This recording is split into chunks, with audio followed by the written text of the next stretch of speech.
me not talk about family when family's all that we got.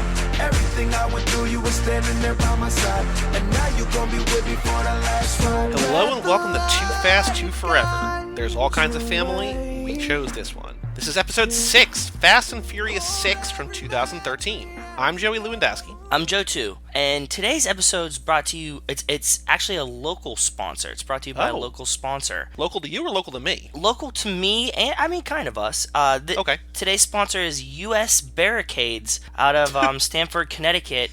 They're a sales company for airport safety equipment like runway lighting, runway markings and stuff like that. So I contacted them, and did you get your runway lighting in the mail? I got a voucher. I did not Okay. get the runway lighting. I just got a voucher. I need to redeem it in the future. So When you come visit, it's on the way. So yeah, I got some pretty cool like solar, runway lighting that I'm gonna use in my driveway. It's definitely not as long as the runway in this movie, but yeah, well, I'll make it work. So Now my question for you is, does this company? What's the name of the company again? I'm sorry. U.S. Barricades LLC. They make other stuff too. So I'm sure that you could probably trade it for some guardrails or Well, I was gonna say, yeah, like if I want to sort of set up a ramp in my backyard for a car to jump off, would they be able to hook me up like that? Yeah, parking gates, LED traffic signs, Cool. speed signs, all kinds of stuff like that. Normal like construction road equipment stuff. and stuff. Yeah, normal stuff that you'd need. Well, thank you. Thank you, U.S. Barricades. Thank you, U.S. You Barricades. can check them out at usbarricades.com. Yeah, and they're local to us. They're in Stamford, Connecticut. So local There to we me. go. Yeah, thank you guys. Pretty awesome. Thank you, U.S. Barricades. So here we are, Fast and Furious 6. This is an amazing, incredible movie. I remembered loving it. I did not remember how much I loved it. It is a lot. I don't know. We'll have to see after this lap is over. This might be my number 2. This might eclipse Tokyo Drift. It's so good. It's so good, this movie. I had the exact same feelings watching this. I remember I liked this one, but in my head, I thought that I really, really loved 5, right? And I do. 5 is great. Now that I rewatch this one here, and in the context of us watching it, there's so many pivotal moments to the franchise in this movie. We get Letty back. Yep. We get Han dying again. Not only do we have Letty back, but Elena is also here. We have both Elena's of Dom's here, love. so you get you get both of Dom's girlfriends. Yep. You get Brian and Mia have the child, Jack. So we get the introduction of Jack. We get the whole crew. We get the first time that Dom and Hobbs are on the same team. Yep. Hobbs comes to recruit. It's just everything you can want from the Fastiverse, all in one movie. So yeah, this is gonna. I'm excited to see my re-rankings. That's what I was thinking about when I was watching it, because I was like, damn, this one's going to be pretty high up there next time around. It's going to be much tougher to do these rankings. This is not a spoiler for future movies, but this was the last movie of the series that I saw in theaters and genuinely unabashedly loved. I saw Furious 7, and I really, really liked it, but I was also, majorly bummed out. Yeah. Because it was, Paul Walker had just died. And so, Yes. that had a weird... I agree. And then Fate of the Furious, I was like, this feels different. I still haven't seen that one a second time. So I'm curious to see it again. I want to see if I like it. But this was the last one that I saw in theaters, and I was like, fuck yes, I love everything about this movie. I think I even said on an earlier episode, but in the post-credit sequence, jumping all the way to the end, when we see that it was Jason Statham who Yes. killed Han in Tokyo Yes. Drift, I literally stood up in theaters and raised my arms in celebration. Aside from anyone who we do a podcast about on this network, Jason Statham is,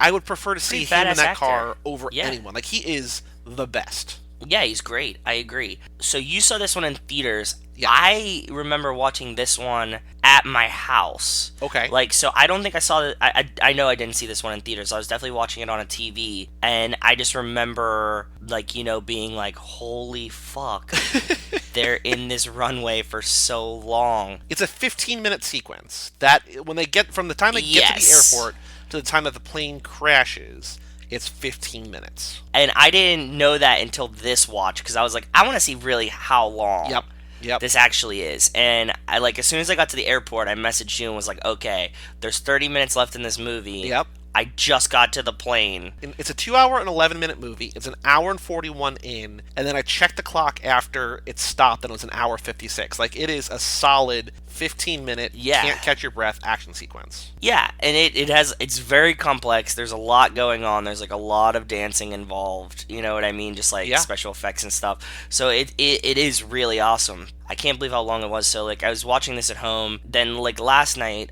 Rachel and I watched the first half of it, and we were drinking, and it took much longer to watch it than I imagined because Rachel's, she doesn't know all of the backstory as well as we do, and she didn't watch 5 with me before we recorded last time. I'm trying to explain to her, like, oh, this is really important because Elena's here, but Letty comes back in this one. She's like, what? And like, we're like talking through all of these things. So yeah, it was great though.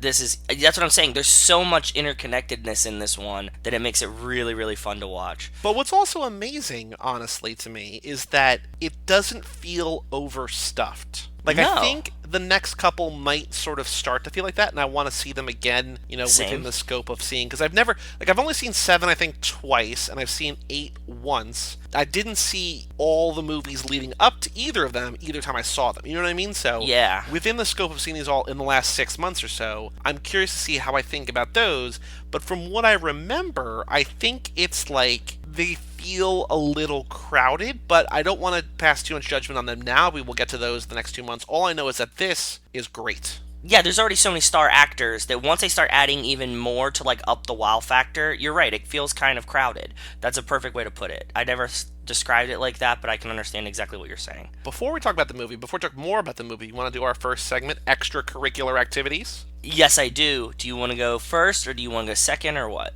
Let me go first, I guess. Go ahead. It's the big thing is that we've sort of been teasing it for like 3 months, but finally am able to announce that I bought a house. Yeah, congratulations. Thank you, I'm excited about it. You and Rachel and the Connecticut crew will be coming down in the next, probably, I would imagine by the time we record the next one or shortly thereafter, you guys will be down here at some point, so that's exciting. Yeah, we're going to come down and visit. I'm excited for you to have the now New Jersey headquarters. Yes. Of the Cage Club Podcast Network, and I sent you a present which we've been tracking, but somehow it's taken so fucking long to get to you. It's literally Still been not like... here. Yeah, when did it ship? Like, literally almost 2 weeks ago, right? Oh, a long time ago. Yeah, it was like almost 2 weeks ago. Coming from Denver to New Jersey, and it's still not at your house. It was like DHL to drop off to USPS, and as of this morning, DHL claims that they dropped it off yesterday. USPS claims that they haven't gotten it yet. Fun things all around. What else? We hung out this weekend. We did. I was going to ask you if you were going to do the combined news. Go ahead. Explain what happened. The Cage Club Podcast Network had an event for one of our podcasts. Actually, I am in charge of a lot of things on the network, but I was so tangentially involved in this event. The P.S. I Love Hoffman podcast about Philip Seymour Hoffman Shout out those had a guys. live event. Basically, just like we did the Zeffies for Zack Attack, they did the Hoffy Awards for the P.S. I Love Hoffman podcast. So they did sort of, best character, best movie, all sorts of different categories.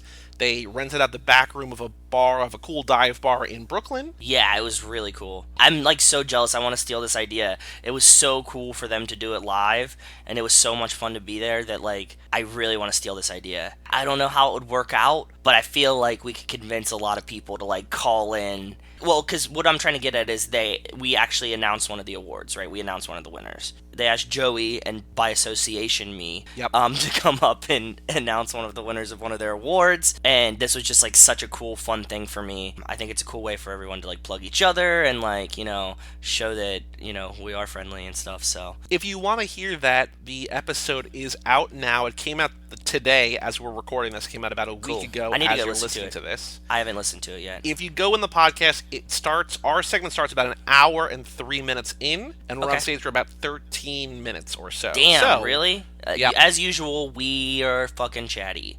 Also, I was drinking. We say almost nothing about Philip Seymour Hoffman, which is exactly the way that it was always going to go. True. So at this bar, they had like shot in a beer for $6, and I was like, how can I not get a shot in a beer for $6? I'm so glad that I didn't partake in that. I'm so glad. I just had like 3 shots and 3 beers, but we were drinking beer before that because we had met up and we went to a fun brewery in Brooklyn that I really like called Other Half. Which was great. Yeah, it's a really cool brewery. It's like really tiny and in this really shitty, weird location. Like just like shitty like dimension shape wise. But they make great beer, so yeah, I like going there. But cooler than that, better than the brewery, is we went to Katz's Deli before and Yes. got delicious, amazing pastrami on a $22 sandwich, which was just incredible. Pastrami's hard. So I'm a big barbecue head, and pastrami is just like corned beef brisket, but then smoked. I'm a big fan of pastrami. To find good pastrami is really hard. The guy that I, is like my barbecue sensei online that I follow, he always Low and talks slow. about... Yeah, low and slow. He always talks about Katz's Deli as having the best pastrami in his head, and he's trying to figure out how they make it. And so I was like, look, I gotta fucking try this, because when Carnegie Deli was there, and we went down the night that it closed, and we ate as one of the last meals in Carnegie Deli. So I'm like, okay, let's try Katz this time. I had never been there, and I was not disappointed. It was great. You're absolutely right. Yeah, I'd never been there before, and I'd always meant to go. I think I was telling either you or telling Matt. I think we've mentioned Matt before in this podcast. Your friend We definitely Matt have. up in Yeah, Matt and Zach were there Connecticut. too. I was saying either to you or to him, or maybe to both of you, that I went in Katz's one time when I was in college, when I was in the city for something, when I was just like a broke college kid, and I was like, oh, I don't have $22 for a sandwich, and I just turned around and walked out. Little did I know that I was like that close to like just deliciousness. I know $22 sounds like a lot for a sandwich, but they give you a fuck ton of pastrami, man. It's probably like about a pound of pastrami. Yeah, at least a pound of pastrami. Like, it's a ton, and they make it's just like hot and like just ready right there. So Also, you have to keep in mind that it is New York prices, so like you're in Manhattan. if that was in New Jersey or if that was in Connecticut, it would still be expensive. It'd probably be like 16 or 17, probably, like for the Agreed. same exact thing. Yep, totally but just, agreed. So it's a little bit inflated because of New York, but at the same time, you get a lot of food. They give you a whole platter. If you don't say no, they give you a platter of pickles, of half sours and regular pickles, and it's just it's so good. We cannot stress enough. If you're in New York, go to Katz's Deli. Yeah, I'm actually dreaming of it, and like I'm thinking about a way that I can convince Rachel to go back with me soon.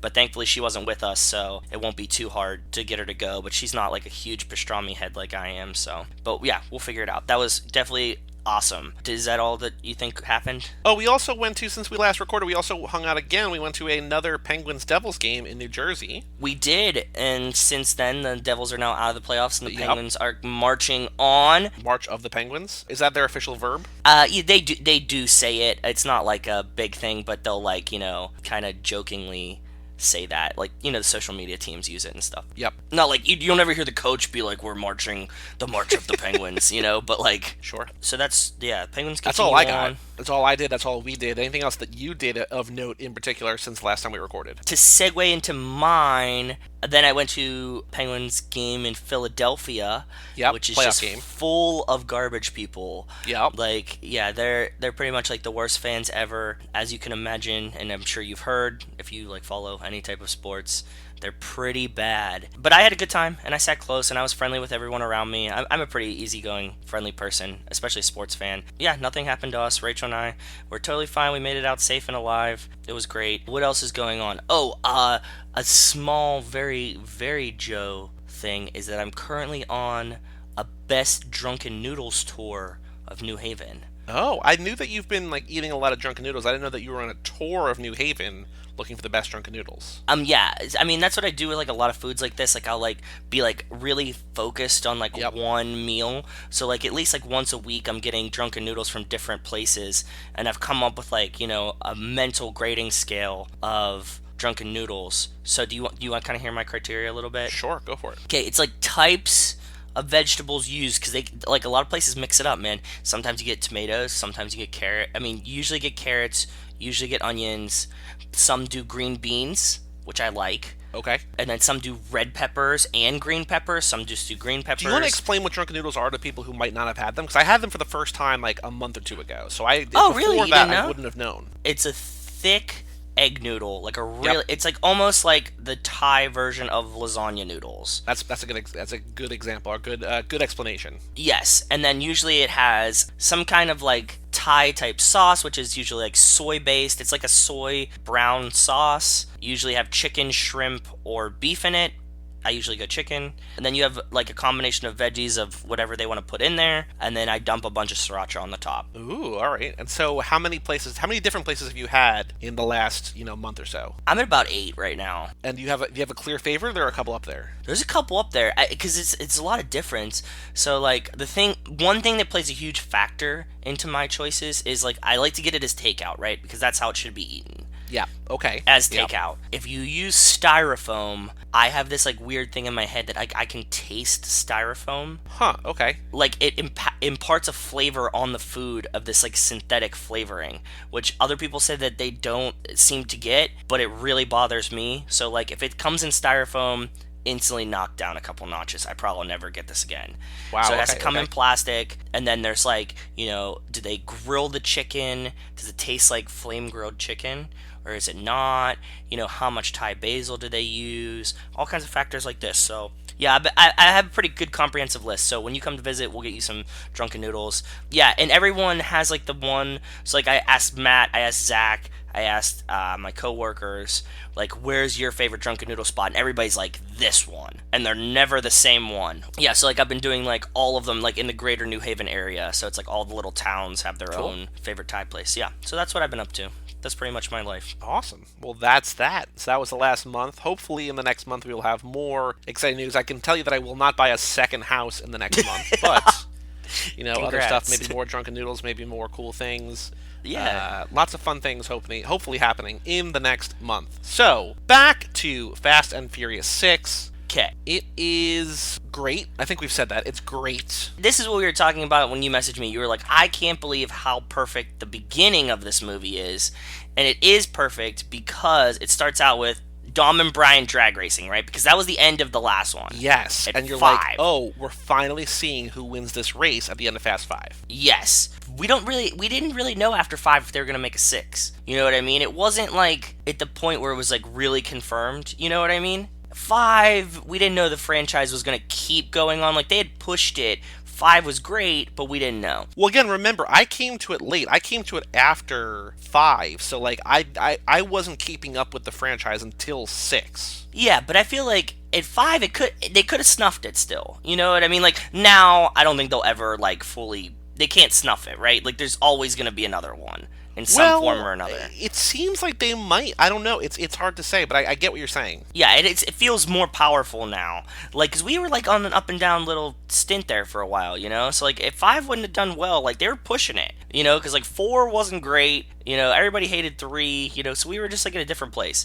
So we get the race, and then we also get that cool intro where they have, like, all the flashback scenes that kind of, like, sums up. It's, like, one of these, like, last week on... the show, like so that. It's kind of what like the Rocky movies do at the beginning of every Rocky movie. They're like, hey, if you haven't seen a Rocky movie in a while, here's sort of like a recap of mostly the last movie, but also sort of the whole series up to this point. And so this over sort of stylized, I mean, it's not like crazy stylized graphics or crazy stylized opening. They're sort of recapping who the characters are, the journeys they've been on, a lot of Fast 5. I think it's important because as we've sort of been saying, as you were saying about, explaining to Rachel, we're sort of at the point right now where you can enjoy this movie on its own, but you also kind of need to know the characters and their backstories and, like, not necessarily be obsessive about it, but sort of know in the back of your head, like, oh, this is what happened, so on and so forth. Yes, exactly, because you need to know, like, this is important because Letty's coming back. Right. And, like, Dom's with this girl because she was Hobbs' partner in the last one. You're right, the movie's much more enjoyable. You could definitely watch it as a standalone film, but it's much more enjoyable if you would have had all of the little backstory tidbits involved in it.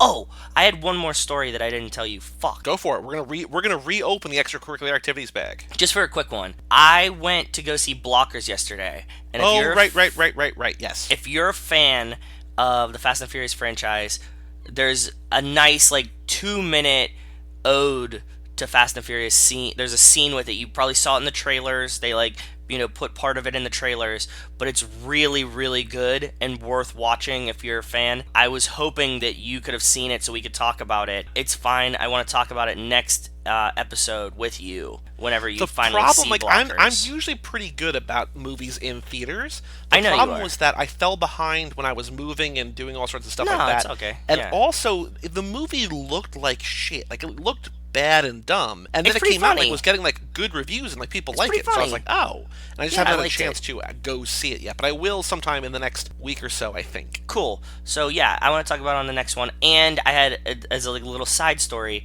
Yep. as I'm leaving, I'm going to the bathroom before like I get ready to drive home. And there's 3 kids that were in the theater with me. The movie theater is pretty much empty, but there's 3 kids. They seem like a little bit younger than me. They're probably like college age kids. And they're talking about the movie. They said, "Do you like this movie?" And the kid's like, "Yeah, I liked it pretty good. It was almost as good as Date Night." And the one kid goes, "What would you give this movie?" And he's like, "About a 5 of 10. I'm like, "Oh man, that sounds weird." And he's like, "What? 5 of 10? That's not great. Like, this was a Right. really funny movie." And he's like, "Yeah, well, I only gave Date Night like a 6 of 10. And he's like, "What? Like, that was a great movie too." He's like, "Well, what did you give La La Land?" And the kid goes, 10 of 10. It was a perfect movie. And I just like put my hand down and I was like, "Oh God, I was so thinking of you." He was like, "What is better about La La Land than this movie?" And he's like, "The screenwriting, like the cinematography." And I was like, this is like a young, douchey Joey, like in the making. And it was really funny to see. So even in the bathroom, I'm thinking of you, my friend. Well, I appreciate that. I do want to Yeah. say, though, that I don't usually... Like, I do have a couple friends who give movies, like I rate every movie on Letterboxd, but, like, I Yeah. don't talk about, like, oh, that was, like, a 6 of 10 movie. They'll be like, oh, I liked it. Like, it was funny. It was dumb, but it was funny. You know what I mean? Like, I don't go around, like... Oh yeah, I know arbitrarily you don't. giving And this kid numbers was to prodding movies. his friend for it. You know what I mean? Like, it wasn't like that. I just happened to be in the middle of this conversation, and then for him to go back to La La Land, which if you guys listen to Boyfriend Material, you would know that Joey loves La La Land the movie, Sure and do. I have no idea why. And to just be inside that conversation from a different perspective was hilarious to me. So sorry for the other extracurricular backtrack, but I need to throw that one in there because it really made my day yesterday. And I didn't tell you it because I was waiting to tell you today. So. Well, what's interesting to me is that we've said all along on all of our podcasts that all 4 of our podcasts, including the now in hibernation Zack Attack, are all basically one podcast. But while we have crossover listeners like Jenny and like Jess and like Melissa, Yeah. this is by far the most different audience of all Yeah. of the podcasts that we do. I think so. So people might not have listened to our Boyfriend Material episode of La La Land Probably just not. because they're into the Fast and Furious. I don't think anybody listens to anything. That was my story. I really needed to throw that one in there. I'm glad that you got a laugh out of it because I laughed in the bathroom. So then I'm like laughing at their conversation in the bathroom awkwardly, but they don't know why I'm laughing. And it's just like, oh, yeah, it was just weird. So, yeah. Okay. But I do want to use this moment to say that if you like us, and you're like, I don't really like Zac Efron or Channing Tatum or Ryan Gosling or whatever, give it a shot because Listen to it's some of the ones dumb. of the It's movies the you've same thing seen. as this. It's the same dumb shit. It's just us being us. So like in this, if you've enjoyed listening to this, I'm sure that you'll find something amusing about those ones too. There's a lot of good like drunken Joe stories involved in those. So yeah, Especially maybe the Zeffies. especially the Zeffies. Yeah. All right. Um, So, We got through the intro. This is the first one that we get a Wiz Khalifa song in. Big to me because I grew up in Pittsburgh.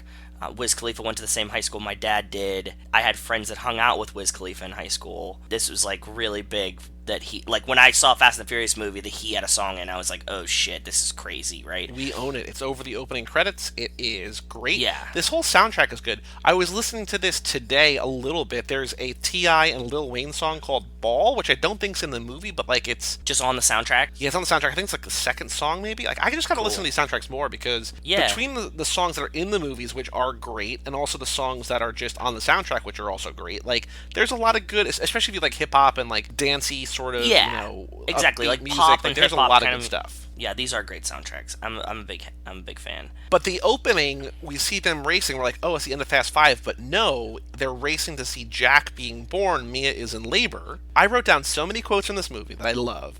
And Go Dom, ahead. the first one I wrote down is Dom says to Brian, "You're going to be a great father, Brian. What makes you so sure?" And Dom says, "Because I'll be there to kick your ass if you ain't." And I was just like I got chills a little bit. I was just like, oh. Yeah. Like it's just so, it's so... I think we hit peak Dom one-liners in this movie. Oh, I think yeah.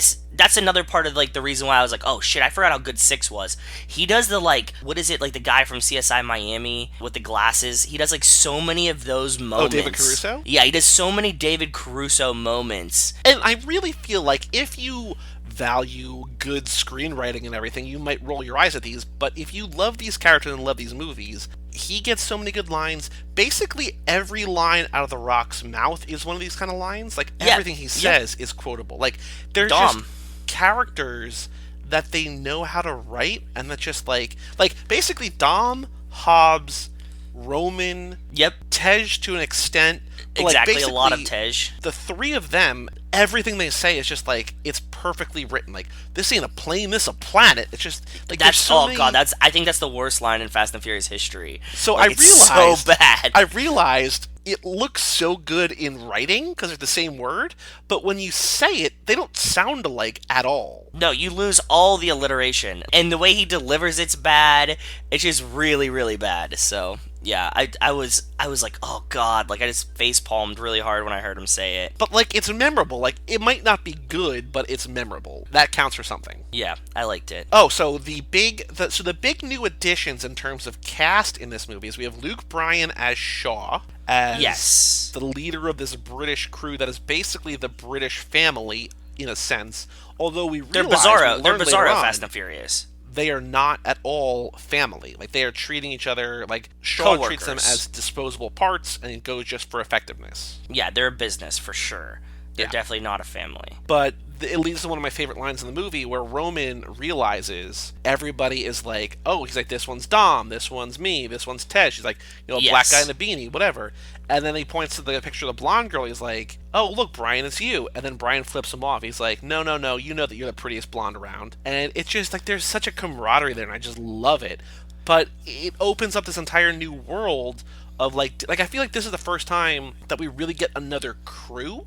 Like, we've had the Yakuza, and we've had like the Brazilian Johnny Tran. gangsters and stuff and everything. Yep. But this is like a crew. Like, this is like a group. Exactly them. It's the same Yes. parts. We see equal parts, yeah. And it was a very interesting dynamic and interesting way for the movie to go to continue the story on, and I really liked it. So Yeah. Also get as a new addition, basically the new Elena is Gina Carano, former MMA. Was she MMA or was she wrestling? I don't remember. I don't. Are you talking about like the Russian-looking woman that joins their crew? She's the one that Hobbs recruits.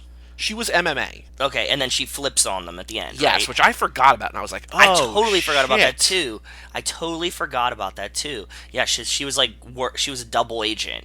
She Yeah. was working the other side from the inside. In this movie, Brian puts himself in prison so that he can Which is get great. to Braga. It's crazy, because if it doesn't work out, Brian's not getting out of prison for life. Whenever we when we were watching it, Rachel's like, "Wait, why is he going to prison?"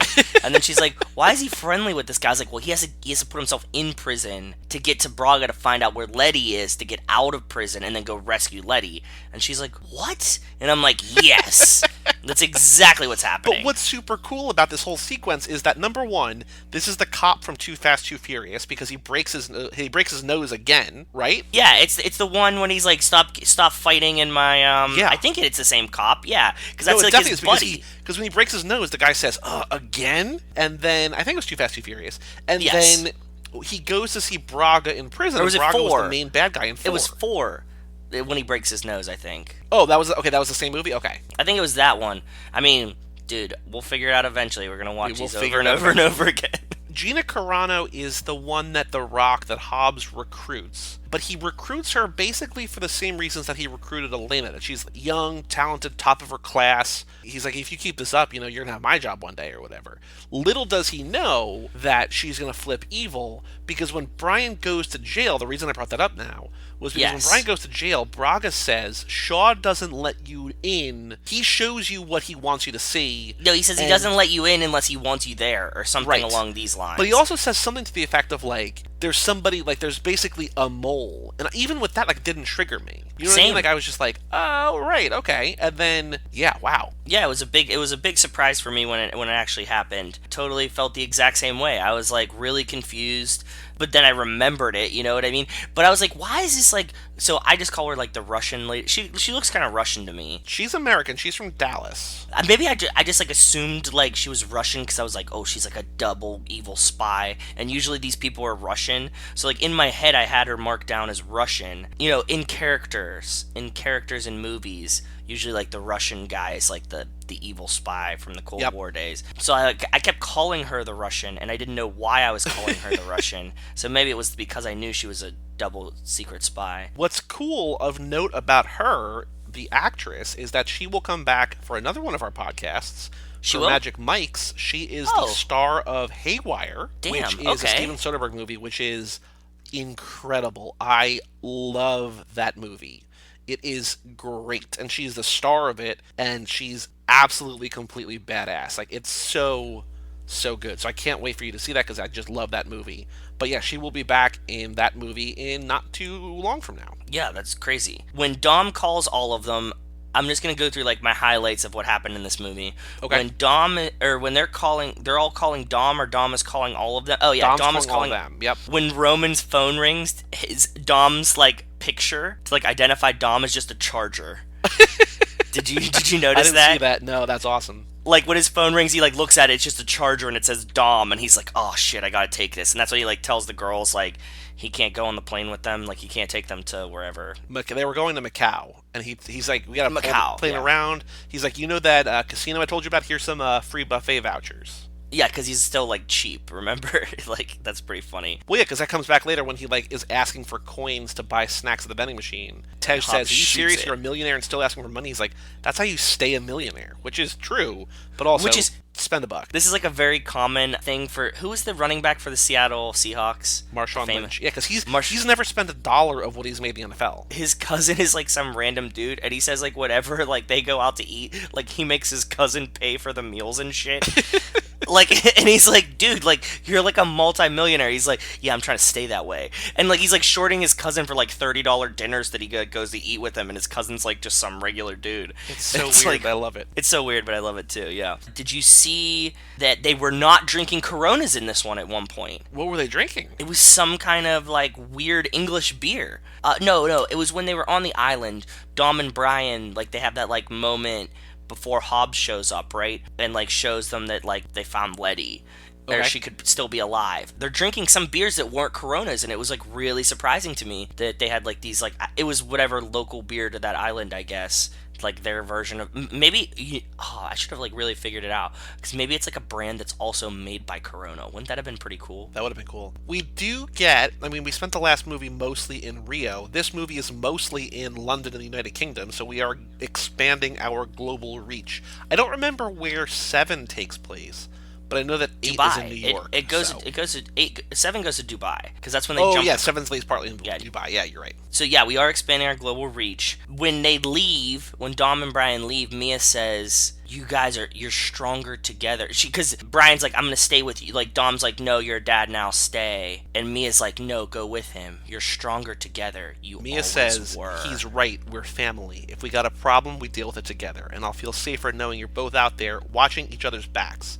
You're stronger together, you always were. Now go get Exactly. Letty, bring her home. Yes. That's it. That's like the plot of the movie right there. Like Yep, they just yep, give it to you. yep. Like this is what they're gonna do now. So that was pretty cool. So then we get like they're like they do the whole Italian job scene, right? They're all like together in the fucking thing. Everybody comes together. Roman makes the baby oil joke. The Rock shows up behind Yep, him. Hobbs shows up, yep.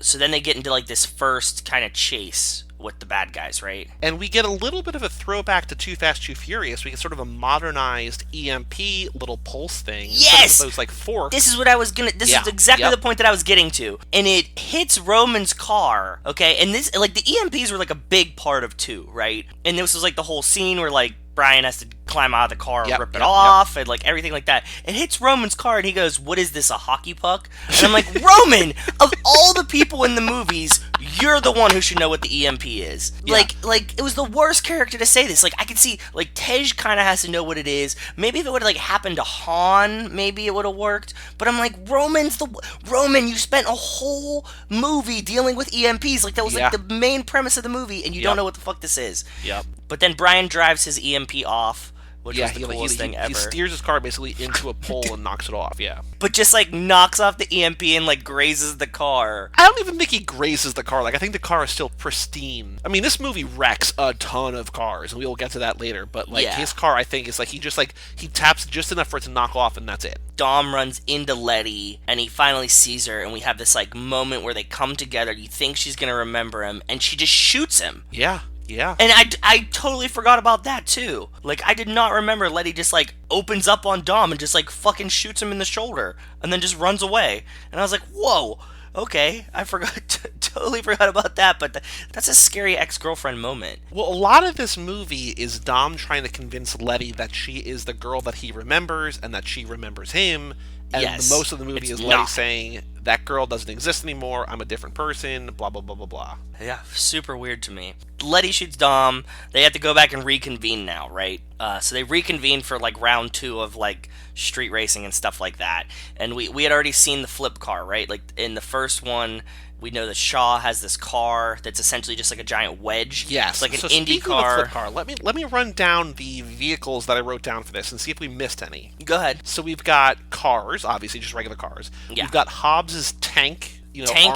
armored car kind of, not a tank, but like an armored car kind of. Yeah, like the one like a new From version 5. of the one we talked about last time. Yeah. Yep. We've got what I was calling the Batmobile Plow, which is sort of like that low flip car. Isn't it called a flip car? Didn't might we be. talk about this in the last one? It might be. They were like, "Oh, that's a flip car." We've But yeah, got, like it's a Batmobile. we've got like army trucks or army convoy vehicles, just sort of Yes, we like, do.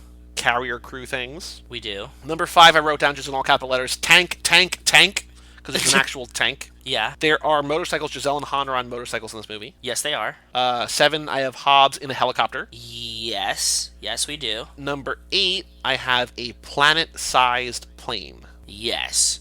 Like that's I like think- an aircraft. It's like a carrier. Like Yeah, that you and I can- think that's it. Do you remember anything else? Because I didn't see anything else. I don't remember anything else. No, we didn't really get boats in this one, did we? No. I feel like boats are sort of relegated to 2, although we'll sort of get a return to boats in a sense in 8. And I was actually getting flashes true. forward to 8 in this movie in a couple different times, but I don't really want to spoil those now because we're not really No. talking ahead. But there were a couple things, things that Dom said, or like just sort of ways that scenes looked that I was like, oh, huh, okay, knowing where 8 goes, it's sort of like a interesting, not like a reversal, like a sort of like a pre-versal. Like Yeah. before it happens, like, oh, I don't do X, Y, or Z, or like what this looks like, and then in 8 is going to be the opposite or whatever. Yes. Now we're back. We're reconvening before the second showdown, right? Yep. So I'm watching the movie with Rachel last night. This is really funny. There's a scene where Brian's holding a bullet, right? And like he's like trying to focus on it, like the camera like focuses on the bullet. And Rachel looks at me and goes, "What is that?" And Brian goes, "It's a 5.5 millimeter Spitzer bullet from this gun, only made here." And like it just totally like I like looked at her and pointed at the TV, and then Brian's like, "This is exactly what it is," and Yep. like answered her question, and it was just such a great moment. I'm like, look, like nothing in the Fast and Furious is that hard. Like if you don't know what it is, they're gonna tell you what it is. So like, And because handguns are illegal in the UK, he knows exactly where it came from. It's from one specific gun. They know exactly which pawn shop to go to. yes, They know exactly how to get to Letty, essentially. Yep. It's like X to Y to Z. It is exactly how to get where they go. So now they're on their like lookout for Letty. They find the creepy guy that like builds the weird car shits for Shaw, and they're gonna go like figure out from him too. So that's when never send a man to do a woman's job. Strong female characters. We see Gal Gadot and the Russian woman who's not Russian. Gina Carano. We see them go down, and then Han and Roman are talking, and I get one of the best Roman lines in the movie, which is he's talking about how Han's looking at Gal Gadot, right? Like they're not like in a I relationship know exactly yet, what line you're going to talk about. Yep. and he's like, "You don't want to lease this model, you want to buy." Yep. And he's like talking to him, and then he's like a girl like her needs either needs big bling or a big dick, right? What does he say? Right? What? Right? Isn't that what he says? I don't remember it, but it makes sense. No, he goes like, "You need to buy her a big ring because a girl like that needs a big ring or a big dick." And Han looks at Roman and goes, "That's why all your girlfriends wear so much bling." And it's just like perfect. And it's just like the best joke. And like he just like walked right into it. It was great. I was like, that is some good writing. Now Gal Gadot's like seducing this thing. Russian lady pins him. He calls Shaw. They break in. Then there's like the whole run through the subway fight, which I think is kind of stupid. Like, Well, no, I like it that- because we get Gina Carano fighting against Michelle Rodriguez because Letty is on the wrong side of the law right now. Yeah, she's fighting evil Letty. Evil Letty's fighting real Letty, but they're on the wrong teams. Right. So- And then later in the movie, when Gina Carano flips and when Letty comes back to basically being old Letty, Yes. they fight again, but on the right side of things. So we have that, which is cool. I like That's that. 'cause cool. That is cool. It's ladies fighting in a way that like you don't normally see see in movies, number True. one. And then number two, we also have Roman and Han trying to fight the guy from The Raid, which is... Have you seen The Raid or no? The Raid Redemption? No. I think we started watching it, and I fell asleep, but I think Rachel's seen them. Like, I know I definitely have purchased these movies digitally, and I have them, but I don't think that I watched them. They're perfect action movies. They're so good. Like, they are just incredible hand-to-hand combat I've heard great movies. things about them. The kid Aiden that was watching all of your movies that, like, loves your movie taste, he was the one who was talking about how much he loves The Raid, so it's so I good. trust And it. the guy that they're fighting, the guy that Roman and Han are fighting is one of the two, like, good guy leads in The Raid, and he just kicks serious ass. So I love seeing him fight in this, because The Raid was out before this, and so I had seen The Raid, and I was like, oh shit, that's cool to see. Yeah, that's awesome. We finish a subway fighting where Han and Roman get their ass kicked. Roman says, let's never talk about this. Then we get, like, the actual Letty story, right? Is this the first time we finally see what actually happened to Letty? Yeah, I think so, because we find out what happened to Letty, I think, when Brian goes to prison, right? Yeah, maybe he's in prison right now. Like, they find out the story. Yeah, Brian's in prison. He talks to the old Braga. bad guy. Talks to Braga, and Braga's like, this is what actually happened, and Letty got away, and she wasn't dead, and this is why she's here, which I think this would have worked better at, like, the end of the last movie or the beginning of this movie or something, but okay, fine, we figured out what the fuck's going on. Like, she, like, dives out and isn't dead, and cut to, now they're just in a street race, right? Like, Dom and Brian, like, line up for a street race. Oh, no, Dom has to race Letty to make her remember. Yes. Dom's gonna race... Hold on. Let's not gloss over the fact that you just said the best sentence that's ever been said. Dom needs to race Letty so that she can remember. He's trying to remember her by racing it into her. She says to him, what do you got, a death wish or something? He says, if that's what it takes. Like, I'm gonna do anything that it takes to get you back, Letty. Yes, and then we get a nice cameo of Rita Ora. The beautiful Rita Ora. I was drinking while I was watching the movie, and I was like, oh, look, it's Cardi B. And Rachel's like, it's not Cardi B. And I was like, the other one then. And she was like, which other one? And I listed off, like, 4 female, like, then I was like, no, it's Iggy Azalea. And Rachel's like, not her either.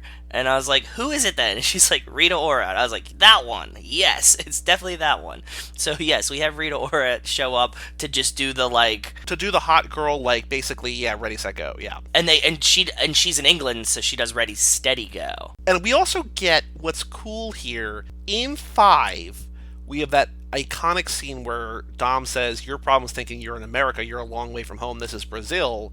Here, it's not at all the same stakes, but she's like, this is London, this is what we're about, and it's like sort of the same, like, it's a movie that takes people from many different groups and shows many different groups on screen that everybody can sort of relate to one character or another or whatever. Yes. I guess the one thing that this franchise really doesn't have, which is a little weird now that I'm thinking about it, is like there's no gay characters. For a franchise that, like, is so inclusive of, like, every nationality for the most part, the fact that there's no gay characters sort of seems a little... No, we had Suki, remember? We talked about this. We do have Suki, that's right, but that's one character in one movie that doesn't return. Yes, that's true. But we did, and it was early, and I think that they're going to add another one. I think that we'll eventually get another, like, openly gay character that's, like, part of the family. What I was saying is that, like, I like that not only does this franchise say, hey, whether you're white or black or Latino or Asian or anything, Italian or whatever, like, there's somebody on screen to represent you. It also, in a weird way, less importantly, says, whether you live in California or Brazil or London, like, you're still part of the family. Like, we get who you are. We know what you're about. There's these racing crews around the world. We share the same values. We love the same things. Yeah. We know who you are. We're family. Exactly. There's car people everywhere, and you can be a car person, and even if you're not from America driving muscle cars or Japan driving tuners, like, you can even drive English cars, and, like, these people will exist everywhere, and it's really cool. Yeah, I agree. And Dom beats Letty in the race, and he's sort of explaining her history to her through her scars, and, like, she's sort of like suggestively revealing the scars. She's like, well, what about this one? That sort of, like, pulls her pants down a little bit. And he's like, oh, I got one of those too. And he, like, pulls his pants down a little bit to show. That's just like, he's like, I know your body intimately. Let me tell you the story of you. Yes. And she's like, this one on my shoulder, and he's like, there was a kid trying to show off that nearly killed you. And Rachel's like, oh, and he was the hero? And I look at her and I go, I was the kid. And, like, just, like, said it with Dom.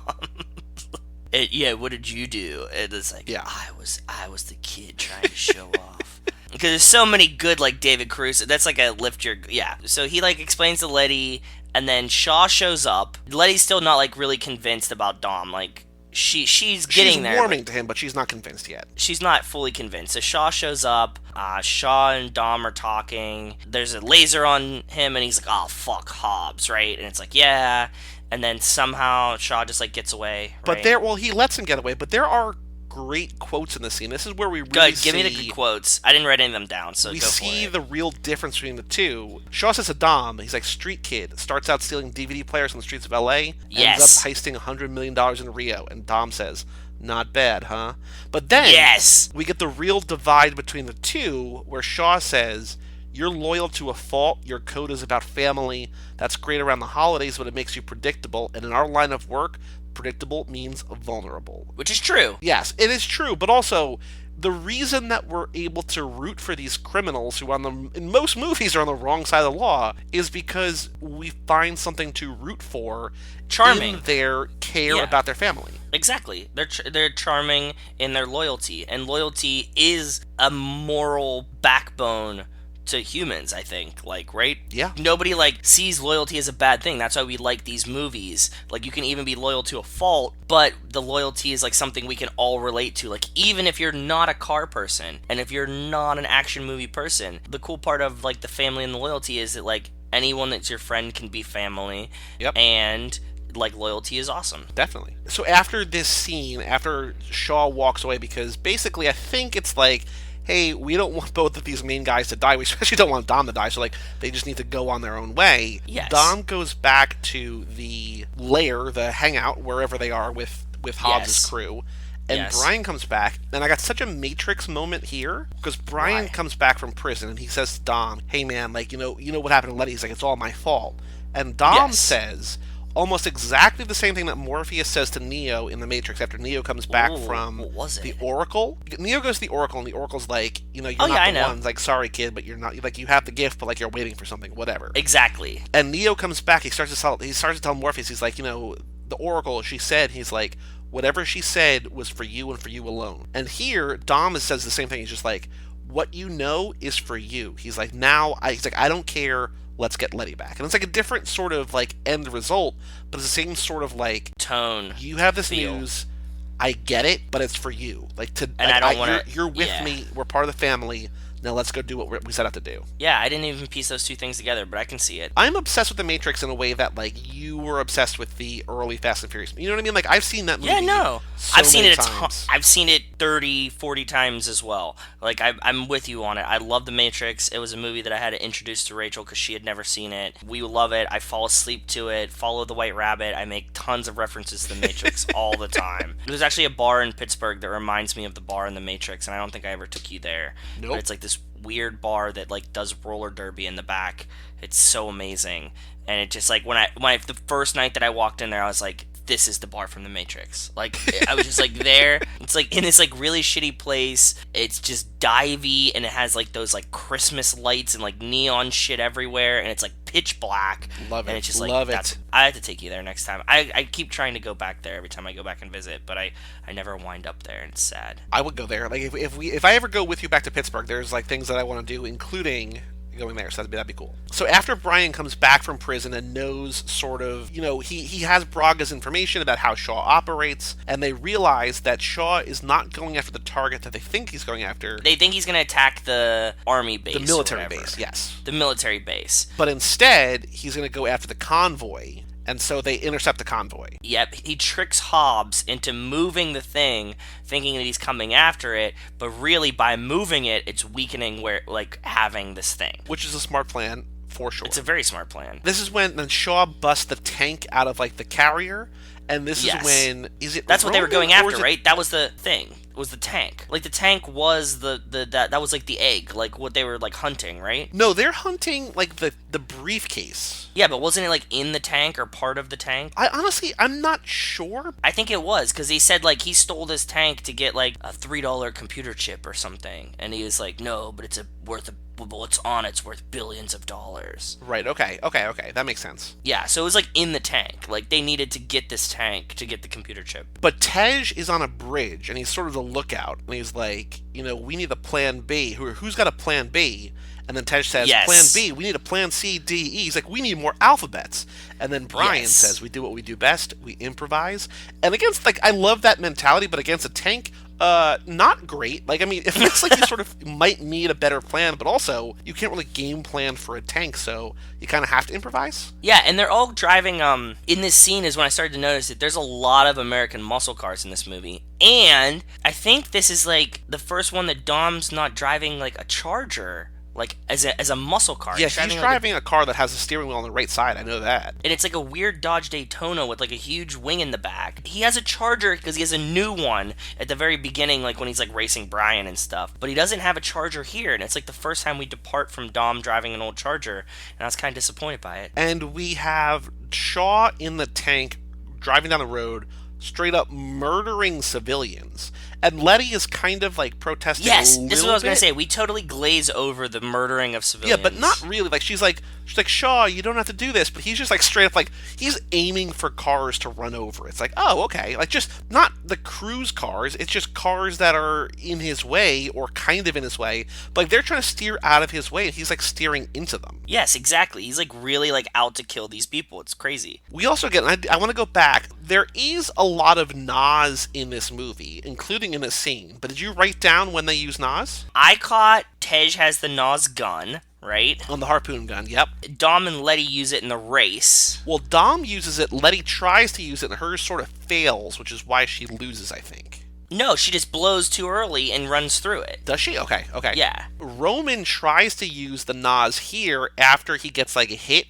He's in front of the tank because he's acting as a decoy, and the tank shoots in front of him and then rams him from behind, and one of those things, if not both or whatever, sort of mess up his car a little bit, and the Nas isn't working, so he's not able to get away. Yeah. And then we have the Nas rifle again later when they're on the runway. Okay. Yeah. I think that's all that's all I noticed. That's all I wrote down, at least. Makes sense. But in this scene on the highway, they have the winch in Roman's car that he wraps the tank. They connect that. It gets connected to the car. That becomes an anchor. Oh, no, sorry. Can I just clarify? Go for it. That car that Dom's driving with the wacky wing is a Charger. It's okay. Modified, goofy Charger. Yes, no, I was right. Replica at least shares some of the extreme aero mods of a Daytona. Yeah, so it looks like a Dodge Daytona to me. Good. I feel a lot better. But it is a Charger. Apparently, that's what Car Movie Database says. I was really concerned just thinking about that. Sorry for interrupting. No, it's fine. Roman has the winch in his car, and he ties it to the tank. His car gets flattened by the tank, but he jumps off and lands on Brian's car. Brian saves Roman. We get a classic Fast and the Furious jump from car to car scene. So Roman's flying and he lands with Brian, but his car is now being dragged by the tank. Like a pancake, but it's being dragged by the tank. Yes. And Letty is in the tank, and basically shit's about to hit the fan because the car, Brian uses his car to knock the Mustang over the bridge and into the sort of the ravine between. Yes, because Dom says that, that car would be a really good anchor or paperweight or something, right? And so Brian's cool, I need to shoot the car up the side of the embankment in between the two roads, on this bridge, so that it hooks and fucks up, right? Brian tries 3 or 4 times to shoot the Mustang up the side of the thing and throw it in between with his car. Doesn't fully get it until very trying moment, but gets it, which is actually kind of cool because in this movie this really is the cool. First time they're all basically straight up secret agents. They are now for the first time all superhumans at just about everything they do. So it was kind of refreshing to see this crazy complicated maneuver with the car that he doesn't just get it on the first try. Exactly. I was wondering how much of that is movie planned or even the stunt. That's a hard stunt to pull off.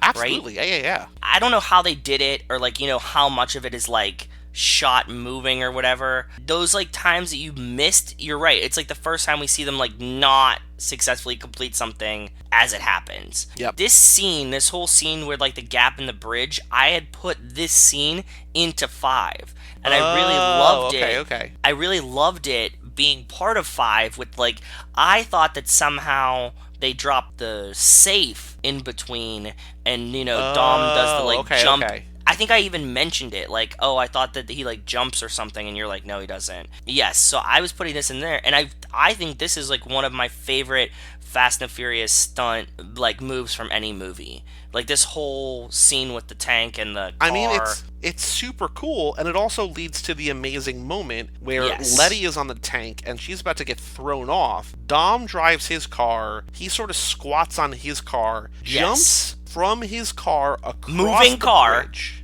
Across a ravine, Yes. and then grabs Letty mid-air, and then tucks her on top of him like a child, and then, like, hits the back of this car. It hits the windshield of a car, and it, like, breaks his fall. I don't know if you see it, but when we get to the next scene, it didn't really look like he changed t-shirts, but he's wearing a brand new clean-ass t-shirt after he just, like, went through a windshield and was, like, driving like this, and I was like, damn, he must have changed his shirt immediately, or they totally had movie incongruencies between, like, the t-shirts, because, like, that thing wouldn't have been spotless like it was. But we get this amazing moment where Dom jumps across the ravine, catches Letty in midair, and then falls onto a car. And this, once again, reminded me of The Matrix, where Trinity is falling. I think The Matrix... Okay. Ooh, it's Matrix Reloaded. It's Matrix Reloaded, Okay. where she's falling out. She dives out of a building, or out of a window in a building, really high up, and she's falling, and, like, this is how the movie starts. And every time she's about to hit the car and die, she wakes up, like she's having the dream, or Neo's having the dream, or whatever. And at the end of this movie, spoiler for The Matrix Reloaded, Neo pulls his Superman shit, flies in out of nowhere, catches her. We cut back to the ship, and the operator, Link, like, puts his arms up in the air. He's like, holy shit, he caught her. And so once again here, I was like, holy shit, he caught her. Like, Dom pulling a Neo from Matrix Reloaded, jumping across the ravine, catching Letty, slamming into a car. And Letty says to him, how'd you know there'd be a car there to break our fall? And Dom says, I didn't. Some things you just gotta take on faith. It's great. But what I love about this is that the moment that he catches her, she looks at him, and I was like, oh shit, she remembers now. He just had to jump her into memory. Yeah, exactly. Jump, catch, fall her into memory. It's like a jump start. It's like a kickstart my heart. Oh, like a jump start your car. Oh, that's right? good. I liked it. Well played, sir. And so then we go back to the hideout, the lair, the group hangout or whatever. Again. And for the second or third time in the movie, Giselle and Han are planning their future. And I'm like knowing what's coming, I'm like... I totally forgot that this was coming here. You forgot that she dies? Yes! Oh, man. Because isn't she in the next one? No. She's done. She's gone. She's done. Giselle is in 4, I just 5, imagined 6. her, That's like, it. part of the family forever. Fuck. She then goes on to be Wonder Woman. Damn. Okay. Yeah, she just, like, gets reincarnated as Wonder Woman. What's kind of crazy, so in this final scene, actually, before we talk about when she dies, let's get to the final scene. Everything happens, and they're able to arrest Shaw, right? Yes. They lead Hobbs to Shaw. Hobbs arrests Shaw.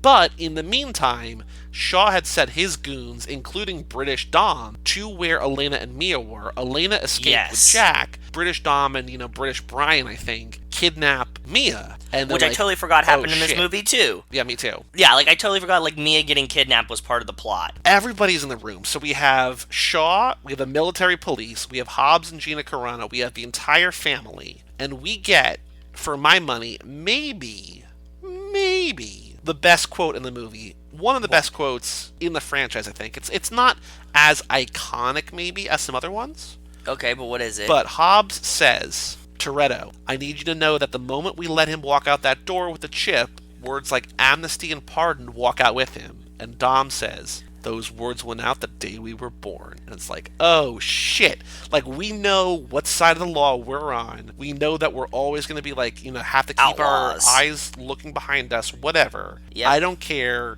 if you're not going to pardon us. Mia is family. We need to get her back. We need to do whatever it takes. In that scene, I was wondering, like, if someone tried to kidnap Rachel, how reluctant I would be to try to go after them. Like, I love Rachel to death, but if somebody was like, I kidnapped her, and you either, like, get your freedom and stuff back, and I know you have that side chick who's really hot, or, like, and now you have like your girlfriend and your side chick, but like your sister's gone. Well, it wouldn't be like Rachel getting kidnapped. It'd be like Maria Right. getting kidnapped. You'd be like, Okay, well, that's what it was. Yeah, sorry. Well- it was like, yeah, if I got Rachel back and Maria got kidnapped, I'd be like, it happens. Like, no, I was thinking about it from Brian's perspective. Actually, I was like, man, like if somebody kidnapped, I'd be like, oh well, like I have that kid, but like I don't know where that thing is either, so I might as well just start over. like where's Eva Mendes at? By the way, I know. But they let Shaw go, and Shaw's like, come on, let's get out of here. And that's Gina Carano follows him out. We're like, oh, no, he says, come on, are you coming, babe?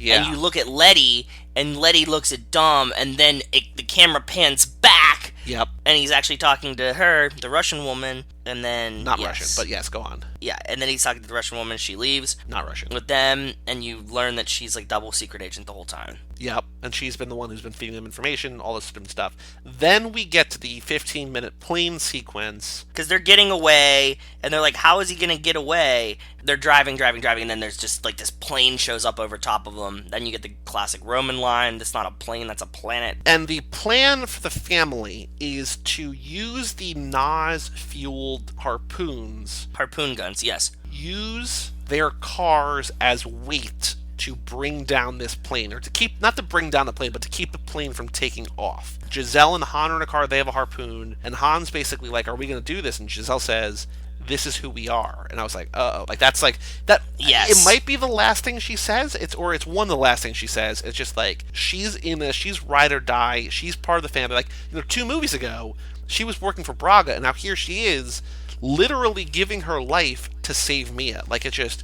Whew. Well, actually, to save Han, but yes. Save Han. I mean, save Han here, but I mean, like the whole, like the grand scheme of this movie. It's ultimately to save Mia. She's firmly family now. Firmly family. That's a good name for a podcast. Firmly family. Firmly family. We've got Brian and Mia in a car, and they're driving. They do a successful dodging. Well, Brian and Mia are only in a car because Brian drives a car up. Dom drives a car up onto the plane, right? Yeah. Shaw's on the plane. Dom drives a car up onto the plane, shotguns a bunch of people. Brian follows him in. He's like, get in a car and get Mia the fuck out of here. So then they back the car off the plane. Yes. They steal a car from the plane, and then Brian and Mia are now driving while Dom is up there. Hobbs climbs onto the plane while it's moving. Yeah, Hobbs climbs like onto the wheel of the plane and then like climbs up into the plane somehow. Yep. So then like everybody's up there and they're like dance fighting in the plane, shooting each other. Oh, then we get to like one of my favorite scenes. It's like, so Letty and the Russian lady, not Russian lady, are fighting. And Hobbs like comes up and tosses Letty the harpoon gun, and Letty just fucking harpoons her out of the plane. And she says, do you remember what line she says? No, what does she say? Wrong team, bitch. Oh yeah, very well played, because we were calling her Perfect. fake Letty. But yeah. we also get British Brian, who was the blonde woman, drives the Batmobile, like the flip car, out, tries to flip Brian, and does, but Brian lands Don't they on have his 2 wheels. flip cars at this point? I feel like there's 2 flip cars at some point. I don't know. Either there's 2, or like this one gets all over the place. Okay. They get flipped, but they land on their wheels, and she crashes into a barricade. Well, Brian lines it up so that he like backs over her and just like lands, and she was going so fast and not paying attention, she like wrecks through all the plane barricade stuffs. Which, shout out to U.S. Barricades, also great when trying to avoid your enemies. Yes. If you're getting, chased by a flip car, just get them to overspeed and wreck into the barricades. Yep. So yes, thank you, U.S. Barricades. We've got Roman and Tej in another car with a harpoon trying to bring it down. We've got on the plane, this is where we get the redux of the fight of Gina Carano versus Michelle Rodriguez, of Letty versus Gina Carano, but it's the right sides now. They're on the right teams now. So that's cool.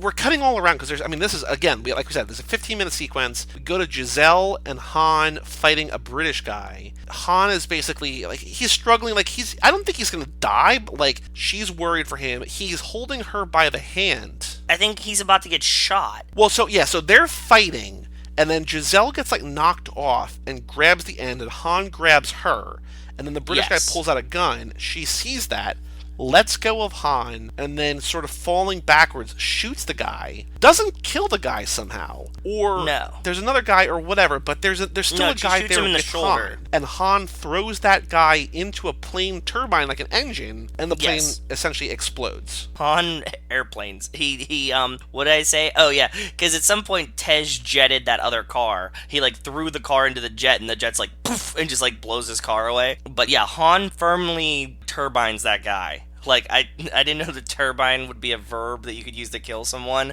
but Han turbined him. But it makes perfect sense. You know exactly what it means. Yeah, so the plane catches on fire. Well, we also have, what's crazy is that multiple times in this movie, there are ridiculous jumps from one level to another. Early in the movie, The Rock jumps from, like, basically an upper-level highway to a lower-level highway to land on Shaw's car. Here, Hobbs and Dom and Letty and somebody else, I don't remember who else, jump from the plane to a Jeep that is probably 25 or 30 feet below. And I get that there's, like, whatever the physics term is, it's not centrifugal force, it's like, you know, an object in motion stays in motion or whatever. Yeah, you're already accelerating. You're going to be moving 60 miles an hour. But it's still bananas that they're all able to jump so precisely from a plane into the Jeep, but they all land in the Jeep, and it's terrific. They all land on the Jeep. I couldn't figure this out, and I didn't want to rewind it when I was watching it. So now the plane's on fire. Somebody drives a car through the front of the plane. Dom. No, it's not Dom, because Dom walks out. No, because Dom jumps out the front of the car. Like, Dom's in the car in the front of the plane, and then that car flips, and that's when they're not sure if Dom survives or not, and that's when Dom walks through the fire. I thought it was Dom. Okay, cool. So Dom does drive the car out of the nose of the plane. Because that was like a total Dom move, and Brian and Mia were like at the end already. So I think it was Dom too. Dom drives the car through a plane, and then the car flips, and we don't know if he's going to be all right or not, but eventually we see him walk out. Andy has the briefcase. Yep. And he goes up. Before he talks to Hobbs, Mia's like, "Where's Giselle? Where's Giselle?" Yes. And then they all just sort of embrace Han. And I was thinking, like, we don't see her die. We just see her fall off a car onto the ground. I mean, she dies. So maybe we could Letty her. So this is what I think. I was like, maybe she'll come back if she wasn't like also like one of the biggest stars in the world. I mean, not that like The Rock and Vin Diesel are smaller stars than Gal Gadot, but like she's a mega star now, bigger than she was. But at the same time, it feels like they would have looked for her. You know what I mean? Like they would have been like Han would have checked to make sure she was dead. She's gone. Like, we don't see her die, but like the world around her wouldn't have gone on as it went on if she wasn't dead. Yes, true. Dom brings the briefcase up to Hobbs, and Hobbs says, "Name your price," and Dom says $13.27. Yeah, $13.27. We're like, what's that? And like nobody really knows what it means. Smash cut to the house from the first one. And the address is 1327. Now I do want to say, Joe and I had an idea. Well, I had an idea. And I like it. I'm with it. This podcast is going to go forever. So here is an official invitation to you, the listener. On January 3rd, 2027. So in little under 9 years from now, 1327. We're still planning it. We're still planning it. We're still planning Go ahead. We're going to throw an all-timer tonight. We are going to throw the biggest Fast and Furious party that the world has ever seen. Rent a Charger, rent a Skyline, drive it wherever it's going to be, bring a Corona, bring a family. It's going to be a Sunday barbecue in January, so it's going to be a perfect day for barbecue, perfect day for grilling, perfect day for Corona. I think we should have it in Miami, by the way. Southern California, where it all started. Yeah, we could definitely do it there. We could look up like Airbnbs that are like address 1327. I wonder if the house they shot at, I guess the exteriors have to be like a real place. Like I wonder how much we would have to pay them to just have a party there. Not to like rent it, not to own it. And not even inside, even outside. Outside. You know? Yeah. Like in the backyard. In 10 years, we'll figure it out. So, possible party at the Fast and Furious house with us in 9 years. So, just mark your calendars. There is an official Facebook event. Yeah. If you go to our Facebook page, which is facebook.com/TooFastTooForever, at or near the top of the page, actually, as this comes out, near the top of the page, I'll pin it. I'll pin it to the top of the page. Go RSVP. Stay in touch. This is not going to leave your Facebook for 9 years, but trust us, it's worth it. And we'll do it. And we'll fucking do it, too. We will. There will be a real party. Yeah. And if you can hear this, you're invited. And we'll remind you closer to the date. And I'm sure you'll be sick of us by then. But if I'm still alive, there will be a party. So that means you, Jenny, and Jess, and Doubtin' Tom, everybody, like, we want all of you to come out January 3rd, 2027. Clear your calendars. It's going to be an all-timer tonight. Amen. Then we get to the actual barbecue at the end. You know, Brian and Dom are sort of joking about what Jack's first car is going to be. You know, Brian's like, it's going to be a Skyline, and Dom says, no, it'll be a Charger. Yes. And he's just like, oh, you boys. We get Hobbs and Dom squaring off head-to-head, not face-to-face. Well, Elena shows up with him, which she just, like, fell off the face of the planet. Like, as soon as, like, Letty, he's like, I gotta go find Letty, and she's like, cool. And then she just, like, disappears. So what I do like is that, sorry to distract you, I invited you and Mike Manzi, resident historian Mike Manzi, to the event on Facebook. You said yes, you're going. Mike Manzi just said he's interested. He didn't say he's going. He just said, he marked it as interested. Like, I'm not gonna give you a firm yes. I'm just gonna say maybe. It's like this scene from Wet Hot American Summer where he's like, well, I have something to do at 10:30, and they're like, in 10 years, and he's like, yeah, can we just make it 9? And they're like, isn't that really early? Or like, we're gonna be like 26-year-old adults. Like, we can wake up a little bit early. Hey, let's all promise that in 10 years from today, we'll meet again, and we'll see what kind of people we've blossomed into. Yeah. What time you want to meet? You mean 10 years from now? Yeah. Let's meet in the morning so we can make a day of it. Okay, so what is it? Is it like 9 or 9:30? Well, let's say 9. That way we can be here by 9:30. Well, no, why don't we say 9:30 and then make it your beeswax to be here at 9:30? I mean, we're all going to be in our late 20s by then. I just don't see any reason why we can't be places on time. Okay, then.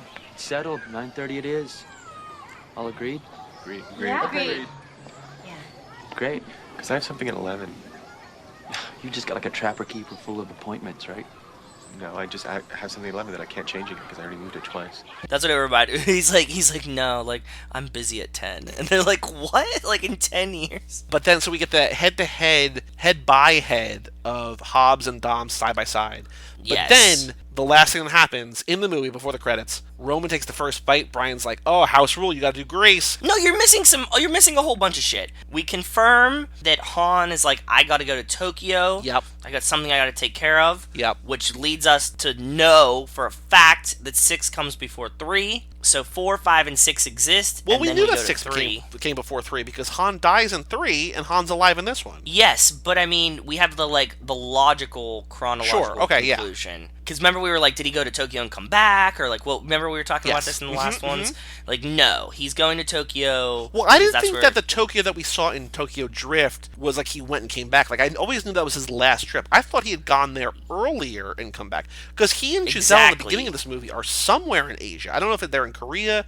I don't know if they're in Tokyo. I don't know if they're in China somewhere. But at the beginning of the movie, when they get that call from Dom, they're somewhere over there. So, like, I think he's gone there a couple times. Yeah, true. Okay. Anyways, we know that this is the end of that. That's where that goes. We also find out that everybody's been pardoned. They're all free. That the Hobbs has held up his end of the bargain because they got Shaw, because they got the briefcase. Everybody's free to go. And we see Elena come back, and she and Letty have like the most tame side piece main chick conversation ever. Like, Elena's like, yeah, he's the greatest guy ever, and Letty's like, I don't remember it, but I believe you. And then like they just have like this really awkward conversation. Yep. And like even like Tej and Roman are like, man, that gotta be fucking awkward. And it's not. It's just like they're just like going through the motions, and she's like, and then Dom like asks her to sister wife because Dom's like, hey Elena, you don't have to leave, and Elena's like, what? Like, what the fuck is going on here? And she's like, no, I'm fucking leaving. Like, I'm a cop. Like, I'm not gonna like be your side piece like in this lame ass house. Like, I lived in Brazil. Right. Like, what the fuck are you talking about? So that was just like a really confusing thing, and I was like, dude, Dom and Letty, like, Letty's even cooler than I imagine. If Dom just asked his ex-girlfriend to come, like, live with them and, like, join their family, like, Letty's, like, pretty badass. Like, we thought she was all about hating skanks, but now that she doesn't remember, Dom's like, maybe I could tell her she was into this. Like, I'm just gonna run with it. Like, yeah, be like, yeah, babe, like we had 4 other girlfriends living here at the time, and it was crazy days. And it was your like, idea. And it was always your idea. Yeah, like every time I came home, you were convincing them to get naked. It was amazing. You should try that again. Maybe it'll bring back some more memories. But then, is there anything else that I missed, or is that it? Because then there's the thing. No, that's what I want to talk about. Those specific pieces. Roman takes a bite. Brian says, "House rule. You got to say grace." And then the grace is, "Father, we thank you for the gathering of friends. Father, we give thanks for all the choices we've made, because that's what makes us who we are. Let us forever cherish the loved ones we lost along the way. Thank you for the little angel, the newest addition to our family. Thank you for bringing Letty home, and most of all, thank you for fast cars." And it's like boom, but and then we come into the music. Yep. And then we get the credits. But then stop the credits. Needle drop. Stop the credits. Stop the credits. Go back to Tokyo Drift. Han's and we're car right in the middle of the weaving scene. Through the roads. Yes. Yeah, we're DK's chasing Sean and Han. Yep. And we see them, and then we hear the like cop call saying that they're like racing. Yep. And they're about to like, this is where they're about to be. Yep. We see this like silver BMW, and you're like, oh shit, was it a silver BMW that hit him? And then like all of a sudden like Han's coming around this corner and he just gets plowed. Yep. And so we're like, oh shit, that's the car that kills Han. And then we see the door open and we're like, oh shit, who is it? Jason Statham. Jason Statham. And the importance is that he is Deckard Shaw. He's this Shaw. He's Owen Shaw's brother. Yes. He's out for revenge. Yes. And he immediately calls Dom and goes, you don't know who I am, but you will soon. And it's just like, phone hangs up, run the rest of the credits, movie's over. Incredible. Incredible. I think that I think that like Fast and the Furious wise, this might be the best Fast and the Furious movie. I don't think it might be my favorite, but I think it might be the best one. It's really, really good. Like I thought that like I had like a huge boner for 5. I still like, do. This one's also great. do, but like extra long runway that doesn't make sense. Yep. 2 scenes of them jumping out of cars onto shit, and the Dom jump across the bridge. Yep. We get Letty back. Gal Gadot dies. Han, we get the answer to Han. We get the introduction of Jason Statham. It's just so much good happening in this movie at once. It's fucking incredible. I love this one. Yeah. I can't wait to watch it again in 8 Same. months. Yeah, I'm really excited. Anything else you want to say about this movie? There's still stuff that I probably skipped, but we can just talk about it next time. Anything else you want to take notes on, or you want to make note of for Fast and Furious 6? That was all I got for now. So before we get to the mailbag, we have one more segment on the streets, which is a news roundup about the Fast and Furious franchise, about the actors in it, all this sort of fun stuff. Notably, 2 or 3 days ago, if that, Netflix announced an animated Fast and Furious TV show starring Dom's cousin, Tony Toretto. Yes, they did. I'm excited for it. I would like to see an animated series. In one of the articles I read, they made a good point. It would have been cooler to get maybe like a Dom backstory one, like a Dom as kids kind of one. And I agree, but like them doing the cousin thing, like I'll give it a shot. I mean, we're in it to win it, so... Of course. Yeah, like, let's do it. Speaking of Netflix TV shows, there's also Fast Car or Fastest Car? What is it called? Oh, The Fastest Car. Yes. Yes, I want you to watch at least the first episode of this. It had so much potential. We were watching it, Matt and I were watching it. What it is you have 4 people. You have 4 people in each episode. It's a reality show, right? Like, it's not scripted. It's... No, it's a reality show. Yeah, okay. And 3 of them are, like, gearheads that build their own cars, and there's usually like some kind of like there's like a mild theme in the show. You know, one will be like gas versus like diesel versus electric versus rotary engine, right? Okay. These 3 people like soup up their cars to have a drag race against a supercar. In the first episode, the guy that they drag race was Paul Walker's friend. Yeah. In real life, and it was the first one on the scene, R.I.P. when Paul Walker died, like when he like wrecked his car, like he was the first one there. For Furious 7. Yeah, I mean, spoiler alert for Paul Walker. They raced that guy, and the show was really, really cool, and when we saw the first episode, we were like, holy shit, this show's really awesome, and it's, you know, like these guys racing supercars, with just like cars they build in their garage, like one of them, like the guy essentially built out of junk parts, right? But the show sucks. Like, it fucking blows. Like, it is so shit. Like, by episode, like, 5 or 6, like, we got so frustrated that, like, I just, like, watch it till the end, and then, like, it's just really disappointing show. Like, the first couple episodes are really cool, and there's so much potential, but they, like, fuck up the show in so many different ways. But if you've seen it, you should at least watch the first episode because of the Paul Walker tie-in, and if you've seen it, I want Joey to watch it so that we could talk about it. I kind of wanted to do, what was it? I wanted to do where we watch it. You want to like pause it in between because there's races. And you want to like watch it and then like say like Have like, you basically predict? record a little bit and just say like who do you think is going to win, and then after we watch the race, come back and sort of talk about it. Yes, that's exactly what I want to happen. I want you to like watch like up until right before the race, and we talk about the episode and the people. You're like, okay, I think this car is gonna win. Then we watch the end of the race and the beginning of the next episode. That's how I want to do it. But I definitely want to do like a small detour. I think we could do the whole show in like one episode of talking, because like some of the characters we could just be like, fuck them, they're really douchebags and stuff. So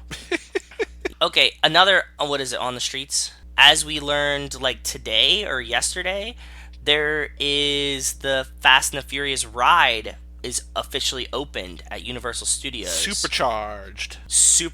Fast and Furious Supercharged. We might be trying to plan a little Fast and Furious road trip here. Yeah. And We if might. we go, I don't know if any of you who are listening live in Orlando or want to go to Orlando or would even want to meet us. Maybe this podcast is already too much of us.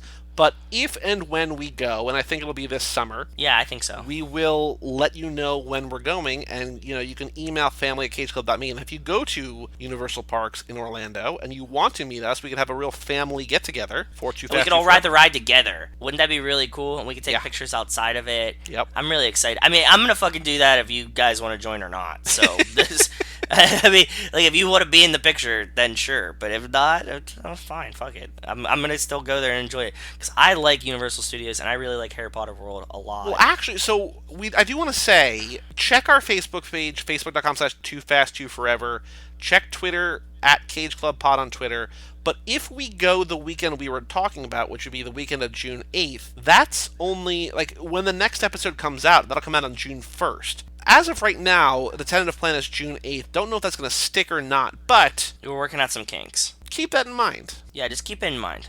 Which will also be my birthday. Yep. So it will be a birthday family road trip. Yep. What other on the streets do you got? That's pretty much it. Gal Gadot got nominated for Time's 100 Most Influential People of 2018. Yep. So that's pretty cool. Very cool. That's very poignant. The other thing that I want to talk about is we posted an article on our Facebook page about Justice for Han. Yes. I'm glad you brought this up. Which was a great article, and it was like all about the Fast and the Furious, but it was talking about how pivotal it is that Han is like one of the first really mainstream Asian characters in Hollywood, right? Yes. And that they just fucking kill him off. And that in he's three. cool. It's not as much that they just kill him off. The Justice for Han hashtag is about how like they kill him off the movie after. So like so not to spoil too much, but in Furious 7, it's Shaw, it's Jason Statham against our crew, against our family.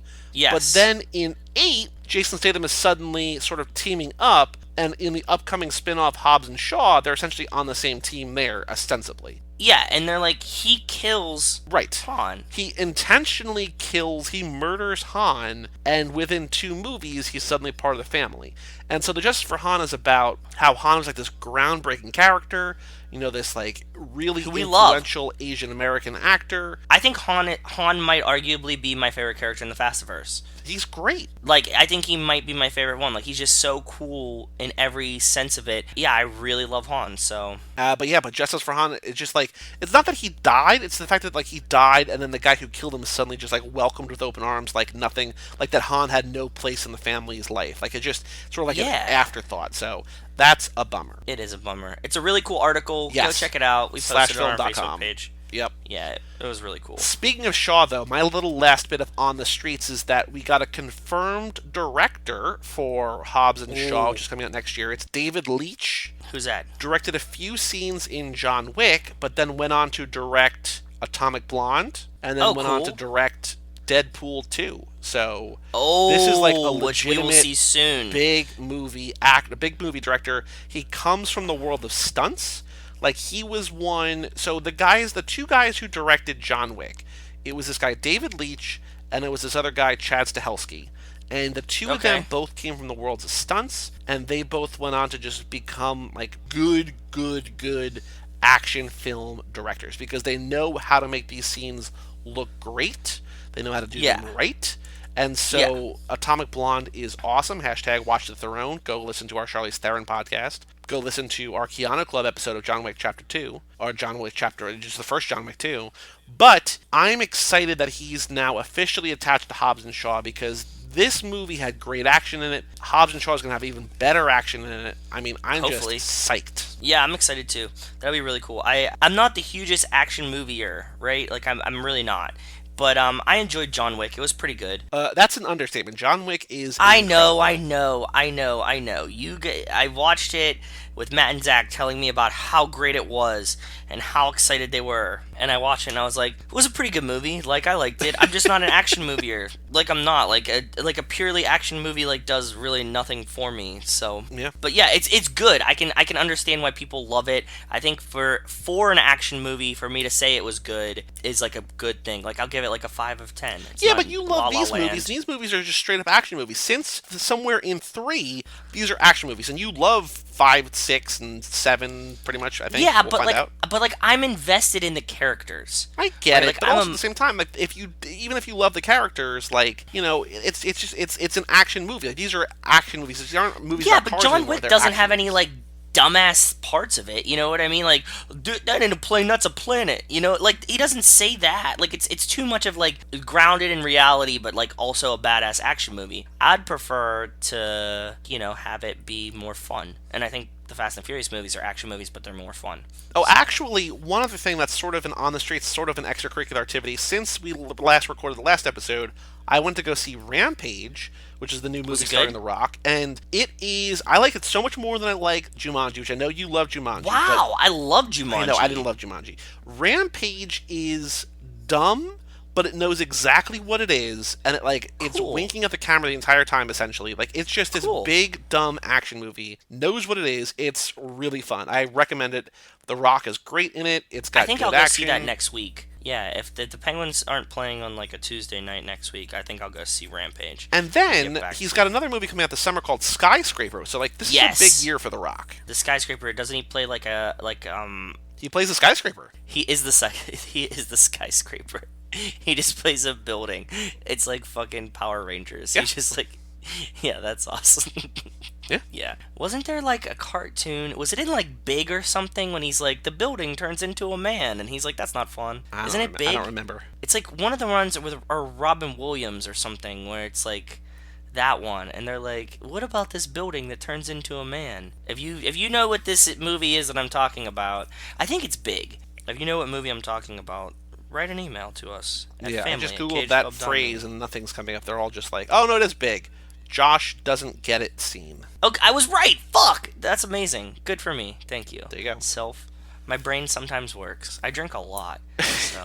Do you have any other on the streets news, or should we move into the mailbag? No, we should move into the mail. I think we did good. Like, we did a lot of more like Fast and the Furious kind of news this time. Yeah, which I liked. Yep. But it worked out well because we had a whole bunch of it. So I like it. Go ahead. We have 8 emails. 8 emails? Holy fuck! From who? When? Lots of different people. We have an email address, family@cageclub.me. Email us. Let us know what you think of the podcast. Let us know what you think of the movie. Send us car pictures. Whatever you want to do. Email us, family@cageclub.me. Email us. Yes. Thank you for the emails, whoever sent them. But I'll thank you again when we read them. Go ahead. First email from Melissa, friend of the show, Melissa Lynham. She emailed us right after Melissa. we recorded the last one. Subject line: boyfriend material. Oh. Another one of our podcasts. She says, I just listened to the most recent, in parentheses, at the time of this email, boyfriend material featuring resident historian Mike Manzi, and I stand with Joe too. I liked The Italian Job. I really like it, yeah. You're both wrong, Thank you. but that's okay. No, She I goes like on, it. Also, now that I know Fast 5 is a pseudo-sequel to The Italian Job, I'm more interested in watching it. I'll report back. I'm sure you'll be on the edge of your seats waiting. We already are. What I can tell you is that Melissa does not email again, so she has not watched Fast 5. So maybe when she hears this, hi Melissa, shout out Melissa, go watch Fast 5. Let us know what you think. If we can trick her to watch 5, I think we can get her in it. Like, we can get her to watch the rest of them. Like, if you watch 5 and you're like, I kind of like that, you'll go backwards, you can go forwards, and you'll be, like, in the Fastiverse with us. Yeah. You'll be riding dirty. Yeah. The next email that we have, so thank you, Melissa, for writing in. The next email Thank that we you, have Melissa. is from Wes Hampton, a new fan. Wes Hampton. Yes. Well, hello, Wes Hampton. Email is called The Facts and the Furious. F-A-C-T-S, The Facts and the Furious. Ooh. He's going to tell me how wrong I am about a lot of shit that I say. Go ahead. You have no idea. Okay. So he writes at the top of the email, he sends us car pictures first, and I'll get to them next. He says, before I begin, this email is a little long, and it might contain things you don't want to read on the show for one reason or another. I'll let you decide. I just want to put it out there that I won't be hurt if you edit it down for the show or don't read it at all. So later in the email, he includes a lot of facts about different movies, and I'm going to skip over these, I think, in this email. We'll get to them on future episodes when we talk about those movies specifically, I think. Okay, go ahead. Hey, Joe and Joey. Every few months or so, I do a search for Fast and Furious related podcasts, and about 2 weeks ago, I came across yours on my podcast app. I have no previous experience with any of the shows on your network, but so far, I'm really enjoying Too Fast, Too Forever. Thank you. Good taste. Thank you. I'm glad you're listening, and I think that I hope that we're fun. I think your enthusiasm for the movies is what sells it for me. About 6 months ago, I binged all of the episodes of No One Likes the Tuna, and honestly, I wasn't really a fan. This guy must love the Fast and Furious to have listened to 70 hours of No One Likes the Tuna and come away saying, like, no, I'm not really a fan. Yeah, that's... yeah. Oh, actually, sorry. I forgot that, like, that's literally the next thing he says. He says, I know that's a funny thing to say about a podcast that I sat through almost 70 episodes of, but I had to finish it just in case they had something interesting to say. In a nutshell, neither of the hosts seemed to be that big of fans of the series, and we're just doing it for more of a laugh. Which, to me, this is me speaking, this is not Wes, bothers me. Like, when resident historian Mike Manzi and I started Cage Club, before there was even a podcast network, when we started Cage Club, we were like, look, the internet loves Cage, but they love Cage ironically. They like making fun of Cage, they love Not the Bees, they love him chanting the alphabet in Vampire's Kiss. They don't care that he actually won an Academy Award.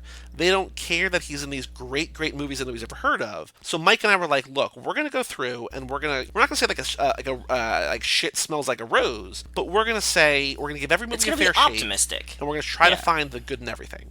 And so I think there's too many podcasts and just general media on the internet and whatever that is out to make fun of things. And it bothers me. Like, it genuinely bothers me that, like, why are you spending your time doing something ironically watching things and, like, shitting all over it? Exactly. We have a podcast on our network called Real Bad, and Real Bad watches bad movies and talks about them. And when I first found out about them, and when Tobin Addington, who will be on this show in a couple episodes with his sister when we hit lap 2, when Tobin was like, hey, they're looking for a podcast network, I think you should check them out, I love their podcast, I was like, ugh, like, you know, I love How Did This Get Made. It's everything we don't like, right. But why I like Real Bad, and I'm not just saying this because they're on our network, why I like Real Bad is because they take, like, an educated approach to movies. That they will shit on the movie. Like, if a movie's bad, if a movie's out of focus, if a movie's poorly acted, if it's whatever, they'll call that out. But they're looking for the constructive parts of it. They offer suggestions how to fix it. They recommend real good movies that they what the movie reminds them of. So, like, yes, they are making fun of a movie. They're laughing at movies. They're talking about how bad some of the recent DC movies are. But at the same time, they are highlighting the good stuff. They're people who actually know about film. They're not just like, hey, like, this movie is a fart, let's make fun of it, whatever. They're actually coming at it from a constructive way. So, like, that, it's close to what I don't like, but because they're smart about it, it doesn't bother me, and actually, like, it works for me. You know what I mean? I get it, yeah. For No One Likes the Tuna to have gone through, like, 70 episodes and being like, oh, like, wouldn't it be funny if, like, these movies that are, like, so over the top and so whatever, that we're just making fun of them, like, no. Yeah. That sucks. No, we genuinely love Fast and Furious. Like, we did this because we really, really do enjoy these movies. Glad you can sense that. Wes continues, the biggest problem is that they did one movie a week, and by the second lap, almost every episode started with how much they didn't want to watch the movie, and generally involved a lot of complaining about the time they were wasting doing the podcast, which, then stop doing the podcast. Yeah, just stop. I get it, but we have much better plans than complain our way through the laps. Trust us. We have laps 1, 2, 3, and 5 planned. and they're all different and varied enough that it's going to be interesting and worth it. I don't know what lap 4 is going to be. Eventually we might get to a lap. Oh, actually, I do have an idea for 4. I haven't run it by you, but I have an idea for 4. Okay. But we're gonna be bringing enough guests on, and I don't know if No One Likes the Tuna brought guests on or not. I didn't listen to theirs. I did listen to a couple other Cage podcasts when we were starting Cage Club, and theirs was sort of the same thing, like movies that Mike and I loved that were like, this movie's great if only people saw it. They were like, oh, look at this fucking movie. Like, it's just like, it's, if you don't like this, like, what do you I just don't get it. So yeah, I don't get it either. Okay. They enjoyed parts of it, but they acted like it was a huge burden. The show wasn't all bad, though. They did try to shake things up every once in a while with Fast and Furious related things, like watching Tammy and the T-Rex starring Paul Walker, and they even did an interview with Anson Ho, who was Justin Lin's assistant on Fast and Furious and for some of Tokyo Drift. That's cool. We have pit stops planned. Like, we're not going to do these every week. We are going to go, when this becomes a weekly podcast, as we say in episodes, we're going to alternate these movies with other stuff. So, like, we're going to keep it fresh. We're gonna put out a new thing every week. It's not always gonna be Fast and Furious related. We might still do on the streets. It'll be connected. Yeah. We're gonna mix it up. We're gonna keep it fun for both us, and we're gonna keep it fun for you, because I don't want to watch. And it'll be positive. It won't be burdeny, and we won't be complaining about it. I promise. Yep. I don't want to watch one of these a week forever. Like, that doesn't seem fun to me. But, like, I do want to see 2 of these a month forever. Like, that seems cool to me. Like, Same. That's fine. That's I'm down fine. with that. He gave some interesting insights. This is the assistant. He gave some interesting insights into the things, like where Twinkie's name came from. If you can find that episode, it might be worth listening to. But otherwise, I didn't get much out of the show. Yours, however, is much more entertaining. Well, thank you, Wes. I really appreciate the compliment. He goes on. Same. On the subject of interesting insights, I know you're not doing trivia and facts until lap 2, but I highly suggest checking out the commentary tracks on the DVD Blu-rays if you have them. Here was my idea, and I think this inspired me. I think for lap 4, we should watch the movies, or I'll watch the movies at least. If you want to join, you can. Watch the movies with the commentaries. I'm down. I'm so down. That's a beautiful idea. I like it a lot. He says, I bought the 1-7 Blu-ray set that comes in the case shaped like a tire, which I've seen, which I love. Yeah, I've seen it too. It looks really cool, yeah. It was $30 on Amazon Day a couple years ago, and I couldn't resist. There are commentaries for 1-6, and they are at times hilarious, enlightening, and kind of cringe-inducing. Specifically, the director of Too Fast, Too Furious. This is the guy who directed Friday, if you'll recall. Yeah. He says Justin Lin is by far the best with his commentaries, just like he's the best at making Fast and Furious movies. Agreed. There's no commentary for 7, which kills me a little because I feel like there would have been a lot to say on that one, with Paul Walker's death and adding Jason Statham, but I guess the director doesn't like doing commentaries, which brings me to my next point. Go ahead. I have a couple corrections I wanted to pass along, just because I've heard you mention these a few times. Please do it. Go ahead. You would have probably figured these out on your own eventually, but oh well. First, Go ahead. Brian doesn't drive a Skyline in the first movie. His green car is an Eclipse, his orange car is a Supra. You're thinking of Leon, and then in parentheses, the most forgettable and forgotten member of the family. He drives a yellow right-hand drive Skyline GTR in the first film, which I know dick about cars. None of this was my fault. So this is all you. No, this is I'll fuck criticism them up. For you. That's just how my brain works. Yes, Yeah. and thank you for correcting it. I go through and say, like, you see that I have to check the movie car database. Like, I spend a lot of time around cars. I have, but I will definitely mess them up. So thank you for correcting it. This next point is something that I've been saying, but it's also about a movie we haven't covered yet. He says, second, in Furious 7, they don't airdrop their cars onto an island. They're dropping onto a mountain pass in Azerbaijan, because an island would just be silly, but a mountain in the Middle East, totally believable. So I like that he knows Amen. It's crazy.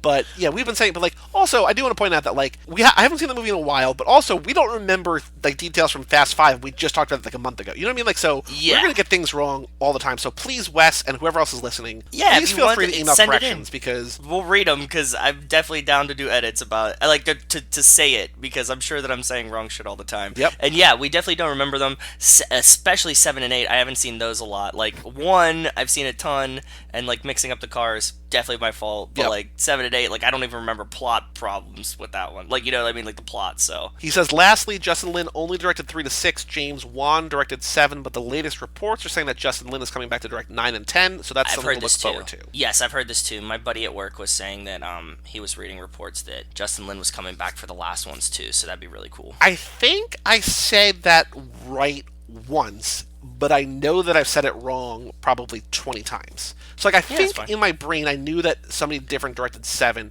James Wan, I think, is known for, I want to say like Jigsaw and maybe the Saw movies? Maybe. I don't know. I'm terrible with names. James Wan, he did The Conjuring. He did The Conjuring 2. He did Insidious. He's cool. Australian. Interesting. He directed Saw. He directed Cool. Dead Silence, Yeah, you were Dead right. Silence, Insidious, There you go. Conjuring, Insidious 2. He's also going to direct Aquaman, starring Jason Momoa. Keep an eye out for that. He said, now you may want to skip these, but I have some trivia for you that you've either wondered about on the show or that I just think is cool. I know you're not doing trivia stuff till lap 2, so if you want to skip ahead, because there's a good chance you'll learn this on your own over the course of your infinite laps. So, I want to see here. Okay. So there's a couple things I'm going to skip here, but one thing that I wrote, or I want to read here because we were talking about his character in this movie. He says, one other thing that you might not know, Han was originally created by Justin Lin and Sung Kang, who plays Han, in Lin's film Better Luck Tomorrow. They thought it would be funny. Which we didn't know about, but I want to see. It's on my list to see soon. But we just learned about it in the article that we posted on our Facebook. He Justice references it in Justice for Han. Yes, go ahead. Continue on. They thought it would be funny to bring this character almost no one knew back for Tokyo Drift, and now it's become jokingly part of the canon that is the same character in all the films. Han, in Better Luck Tomorrow, was a chain smoker, but they couldn't have that in the Fast and Furious films, so they decided to quit, but he still has this oral fixation, which is why he's always snacking on chips. Yep. I hope you read this article, Wes, because it was really cool. Slash film article. Yeah, go check it out if you're fan. I mean, I'm sure that now that you said this, you probably know all the trivia that was in it. But we're still learning all of this like side trivia as we go. So he then says, yes, the whole timeline was completely changed after the fact by Justin Lin, all because he wanted to bring Han back for more movies. There was no grand plan. I don't think he was even planning on doing another Fast and Furious movie after Tokyo Drift. Speaking of the timeline, the chronology is 1, 2, 4, 5, 6, 3, 7, 8. Which in that sense, say this again. It's 1, 2, 4, 5, 6, which 3, we said, 7, 3. 8. Yep. So it's in order. Just 3 is out of order. Okay, cool. Yeah, that makes sense. Yeah, because we're definitely we're planning on a chronological lap. We'll see where the spin-off falls into this. I think the we have to add Los Bandoleros. I don't know. I think the spin-off is between 8 and 9. I think it's just next. Yeah, we have to add Los Bandoleros. Yes. In there. Yeah. We're gonna add some of the like deleted scene stuffs in the congruency lap. Yep. So then Wes says in 4, this is what confused me. He says in 4, when he tells Dom about Tokyo, talking about Han, I think the line is, I hear they're doing some crazy shit in Tokyo. Yes. It's an obvious nod to Tokyo Drift, but I think he was just meant to imply that he would get there eventually. He hadn't made the trip yet by Fast 5. Like they said, Tokyo was his Mexico. It was always going to be the last place he fled to when he had nothing left. That's a good point. That makes a lot of sense. Thank you. And then the last little bit that he says here, it's sort of about Fast 5, I'm just going to say it anyway. The twins/brothers, Rico and Tego, aren't brothers, just friends. Rico is played by Don Omar, who did the song Danza Kuduro from Fast 5, which, if you'll remember, is the song that plays when they crack open the vault and all the money comes out at the end. That's really cool. I didn't know that. I had no idea. That's a really good fact. That's a really cool tidbit. Yeah, it's awesome. Okay, no more trivia. I'm sure you guys will uncover all of that and much more on your own over the next Infinity viewings. I just love talking Fast and Furious to people who enjoy the movies as much as me. Wes, if you are on Facebook, like our page. I don't know if you might already, I'm not sure. Facebook.com/TooFast2Forever. Hang out there. We don't post a ton there, but we try to do 1 or 2 things a day there. Just, news or memes or whatever. So if you want to talk to people... And please send us more emails like this. Yep. We'll happily read them, and I love your insight. So please keep it coming. Yeah, I'm a fan. Thank you. Before I go, I'll include car pictures for your game. He sent 2 different pictures, 2 different years of the same car. Okay, cool. He says they're the same body style, so it shouldn't matter that they're different years. I'm not a car guy, but he fell in love with this particular model and body style playing a certain video game. I don't want to say just in case it's like known to the video game. Was back in the day. Here are some clues. So it's a Japanese car. Okay. What color is it? One's blue, one's red. Okay. So there are 3 generations that this car was made during. Okay. I'm trying to see here. He gave a bunch of different facts. Describe the car. So it is curvy. It's got a real low profile. Low profile. Yes. Okay. The front sort of it has maybe a grill that sort of looks like a mouth, like a real wide grin. There's a spoiler on the back, but that doesn't really do much. What shape are the headlights? Oblong and low. Not very tall, but very wide. Not very tall, but very wide. Okay. If I had to guess, it'd probably be about 5 inches tall by probably about 15 to 18 inches wide. Okay. 2-door car. Okay. There is one Orange Julius drives one in the first race in Too Fast, Too Furious, he writes. Okay. Han drives one of these cars that's heavily modified in Tokyo Drift. Is it a Mazda? Yes, but what kind? RX-7. There you go. Yeah, I like Han's RX-7 in Tokyo Drift a lot, and it's really, really cool looking. So here are the pictures that he gave us. Please send me them. I want to see it. Here's the other fact. I was gonna guess. I was like from the beginning. Yeah. I was gonna guess it was gonna be like a Subaru WRX. Okay. Is what I was really thinking, but no. Okay. What the fuck is the headlights? What are you talking? You're so goofy. No, they're short and they're very wide. Those are the fog lights. The headlights pop up, you dummy. Well, they're not Yes. open. Yeah, that's fair. Yeah, that's really cool. Yeah, I liked the Mazda RX-7 a lot. So here are the other facts that he wrote about this. He says the model was produced from 1978 to 2002 across 3 generations. This body style is a 3rd generation, 93 to 2002. Has a rotary engine. Might be a giveaway. This isn't very common. Yes, He says I this would is have the make definitely and got it with the model rotary Dom engine. drives in the Fast and Furious when he beats Brian in the first drag race before seemingly turning his back on the import scene forever. And then he closes the email. He says, "Thanks for the podcast. I'm loving it so far, and I plan to keep listening every month for infinity." So thank you, Wes. That's awesome. We will Thanks, keep doing Wes. it if you keep listening. Wes, I just want to tell you, you would like the episode, as much as I shit on Fastest Car, there's an episode where the guy has a Mazda. I think, you know what, it might be like the previous generation body style of an RX-7, but it has a rotary engine, and he really loves Mazdas and rotary engines. Give just that episode a watch. I think it's like 5 or 6. It's the one with the diesel versus electric versus rotary engine. Because, like, they do profiles on each guy in their car, so if you're a Mazda fan, rotary engine fan, go check that out.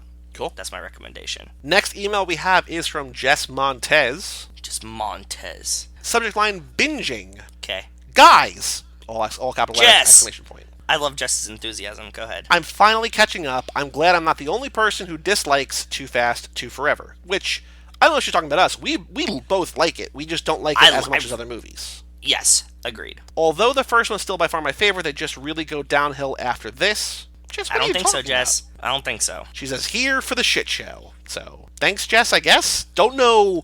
A strange email Jess. from Jess Montez. Yeah, she's probably drunk. No, when was this sent? This was sent at a Friday morning at 9:37, so she was at work. Definitely drunk. Definitely drunk. She sends another email a couple hours later. She says, my favorite car of all time, with 4 exclamation points. So here's a car picture. Time to play a guessing game. Go ahead. It's silver. Thanks. I think it's sorry, British. I want to make sure. I gotta keep going back to the joke of the color. Sorry. It is a British car. This is a British sports car. Okay. Jaguar. No. MG. No. Aston Martin. Yes. Okay. Now you have to guess which model of the Aston Martin it is. This is her favorite car of all Vanquish. time. There are round headlights in sort of an oblong headlight enclosure kind of thing. Not enclosure, but like where they're sort of nestled in. The grille is real wide. Sort of looks like gridded teeth a little bit. It's got an exhaust on the hood. It's got a chrome bumper. No idea. I don't know Aston Martins enough to guess them. It's also known as the James Bond vehicle. Would that help? I was just thinking Vanquish. I thought that he had a Vanquish in one of them. Is it an old Aston Martin? It is an old Aston Martin. It is what Jess is. Jess says that it is a DB5. Oh, fuck yeah. It is a James Bond. Yeah, the DB5. Yes. There you go. There's the it picture. is. Yes, very famous. So there you go. Her favorite car of all time. Thank you, Jess Montez. Oh, you know what I was watching on that note? I think like it was on not Top Gear, but the new Top Gear. What's it called? Do you know what it's called? No. It's on Amazon. The Grand Tour? Grand Tour, yes. On the Grand Tour, they had an episode where they all get either English cars or something, and like they're all driving like old James Bond cars, and they're really, really fun. It's a really cool episode. Do you ever watch Top Gear at all? Do you know what I've seen a couple episodes, yeah. Okay, so it's like the Grand Tours, they brought those guys back. They're doing their own show now. Well, it's the same show. They just can't call it Top Gear. They have to call it the Grand Tour because it's on Amazon. Instead of BBC. And BBC wouldn't let them have the name of it. They would often do these things where like the 3 of them would get a car and they would have to like, do like a road trip with them, right? So in one of them they had like old English cars. That's what it was. It was like old English cars. So they all buy like these like really old shitty English cars, and they're like old Jaguars, like Aston Martins and stuff. And they're like just driving around these like fucking old English cars, and they keep like breaking down, and like the one guy like just keeps replacing his car with a different car. So like every time they come in, they'd be like, wow, this looks a little different now, and he'd be like, yeah, my windows seem to work now, and because like his car would just like die. So yeah, that was a good episode. So thank you, Jess, for the car and for the inspiration for that story from Joe. Yes, thank you, Jess. Next email, once again from West, a reply to his earlier email. He says, a quick addendum to my note about Rico and Tego. He said, I mentioned that Rico is Don Omar as a couple songs on Fast and Furious soundtracks, including Danza Kuduro, but Yes. I just learned that Tego is played by Tego Calderon, a Puerto Rican hip-hop artist who also has a song on the Fast and Furious soundtrack with Pitbull called You Slip, She Grip. And they have a song, They both have a song together called Bandoleros, that's featured in Tokyo Drift, Fast and Furious, and Fast and Furious 6. I don't know why it never occurred to me to look up Tego, but it makes perfect sense. Bandoleros is a great song too, and I'm sure you'll recognize it instantly. Of course, we know Bandoleros. We love Bandoleros. We do. And thank you for the other addendum. I really like these fun facts. Thank you, Wes. Yep. Next email we have is from Doubtin' Tom. In subject line, the definitive Fast and Furious podcast ranking list. Remember we said, he's like, I've listened to all of them. You guys are one of the best. Yeah, we were like, how many are there? Yeah, go ahead. So he says, hi guys, sorry to get back to you so late. Anyway, here it is. So he ranks 5 of them, plus one that he wasn't able to find. So, okay, I'm going to read them from the bottom up. So the last one he does not rank.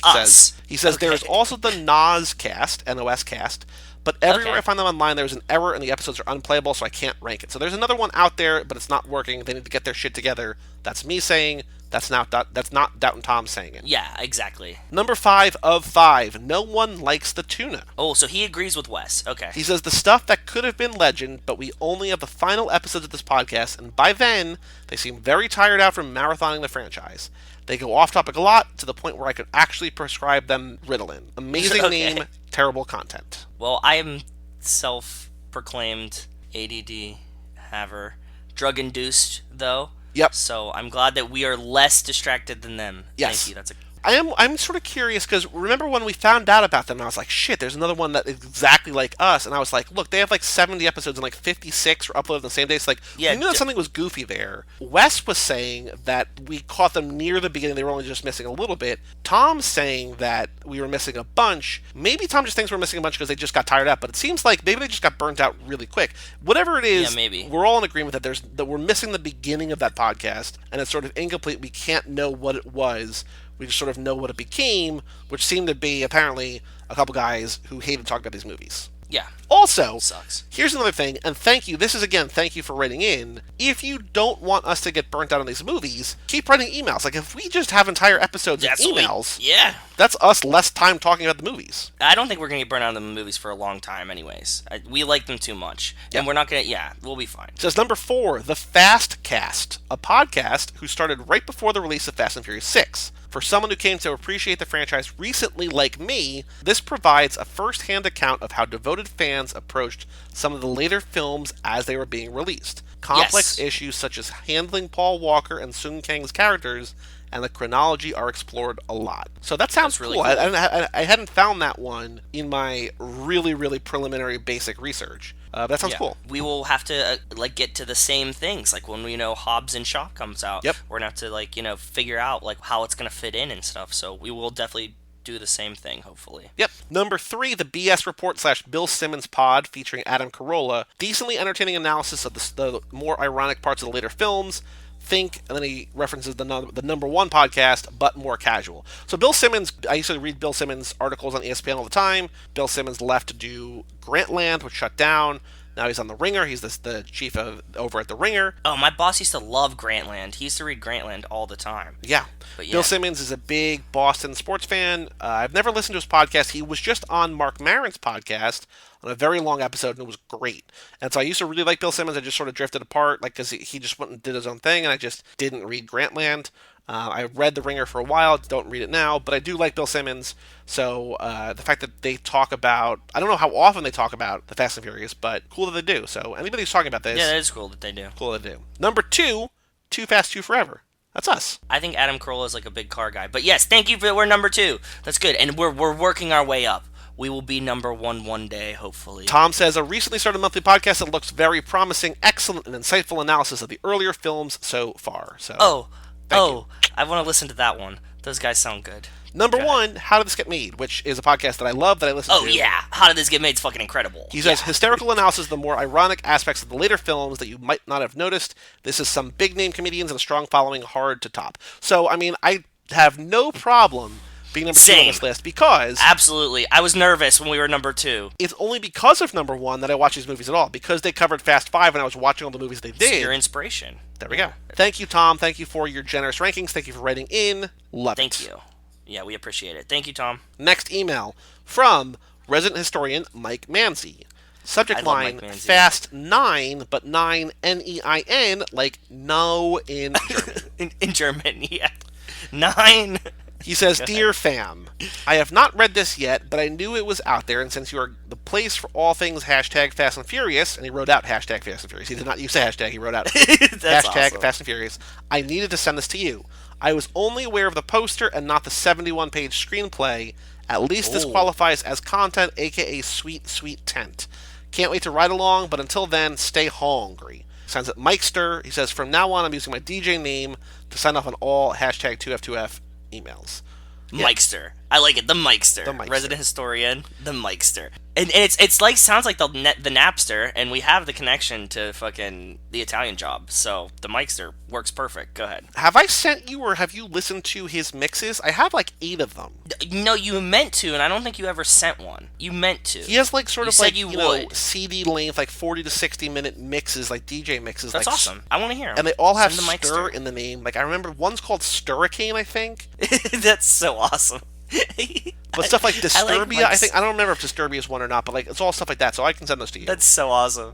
I really like Mike's sense of humor, and I'm glad that we got to hang out this weekend. And yeah, so we ran into resident historian Mike Manzi. Oh yeah, we didn't say who was there. So at the live event were Kyle and Brian, who does the PS I Love Hoffman podcast. There was Mike Manzi, resident historian Mike Manzi. The first time you ever met in person, right? Yes, it is. It is. We've done a bunch of podcasts together, but he is self-admittedly, much like I, a homebody. Yep. And we also had at the event Cara Gale O'Regan, who will be on our 4th lap for the new Driving engine school. lap. She's never seen a movie in the franchise, but She's wants never to watch seen any all of them. us. So guys, that's going to be a fun lap. We're going to watch Fast and the Furious, all of them that exist up until that point, with somebody who's never seen any of them. Yep.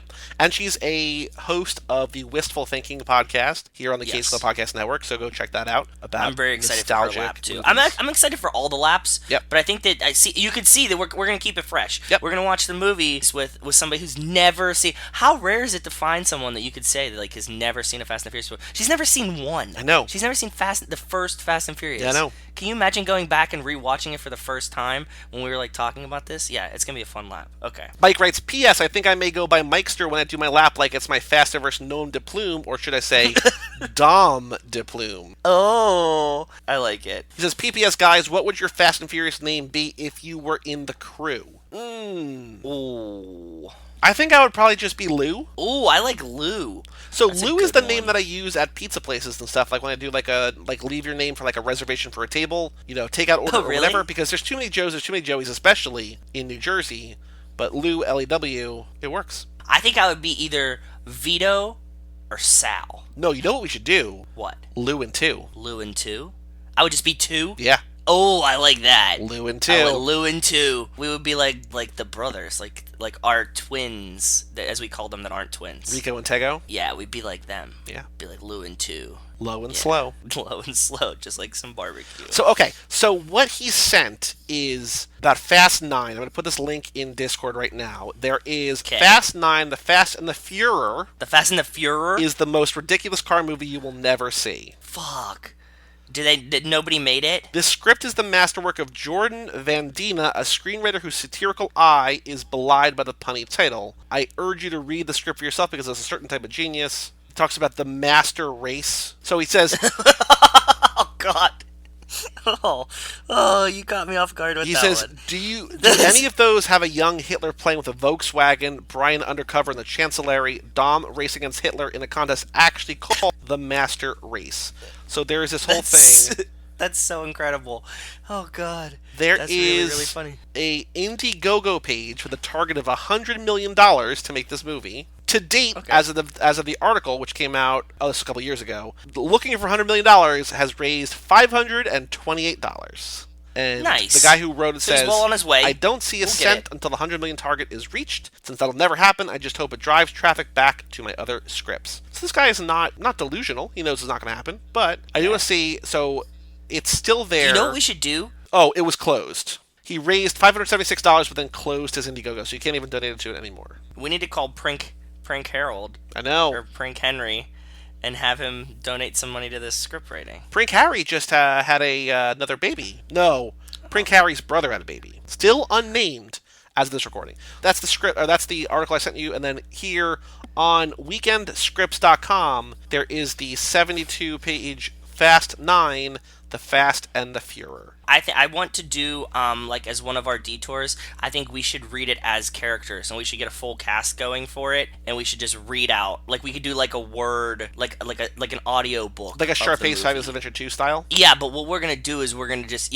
we'll read it. We'll have like a narrator. Maybe you can be like the narrator. We'll have everybody be a character, and we'll get enough people together that we can read through the script. At least we'll have the audio of it, right? So like if people don't want to like read the script, they'll have us voice acting it out. Yeah. Okay. How do you feel about I like that? it. So I'm gonna read the first page on this podcast right now, okay? Go ahead, go for it. Fade in. Title card, Germany, 1895. Interior child's bedroom, night. A small boy plays with a replica toy Volkswagen. He makes engine noises with his mouth and races the car around his room. Arguing can be heard loudly in the hallway. Man, off screen. I can't deal with this anymore. I work every goddamn day to put schnitzel on this table. Woman off screen. Who is she? Tell me her name. Smells like skanks. The boy takes the car and runs it up his bed and makes it slowly crash into a toy helicopter that's in his other hand. Already love that. Yes. Alois, 40s, barges into the boy's room holding a suitcase. Alois, Adolf, son, stop playing with your toys. The boy is revealed to be Adolf Hitler, age 6. Adolf, yes, father? Alois, I'm leaving. I'm not coming back either. Adolf Hitler, what?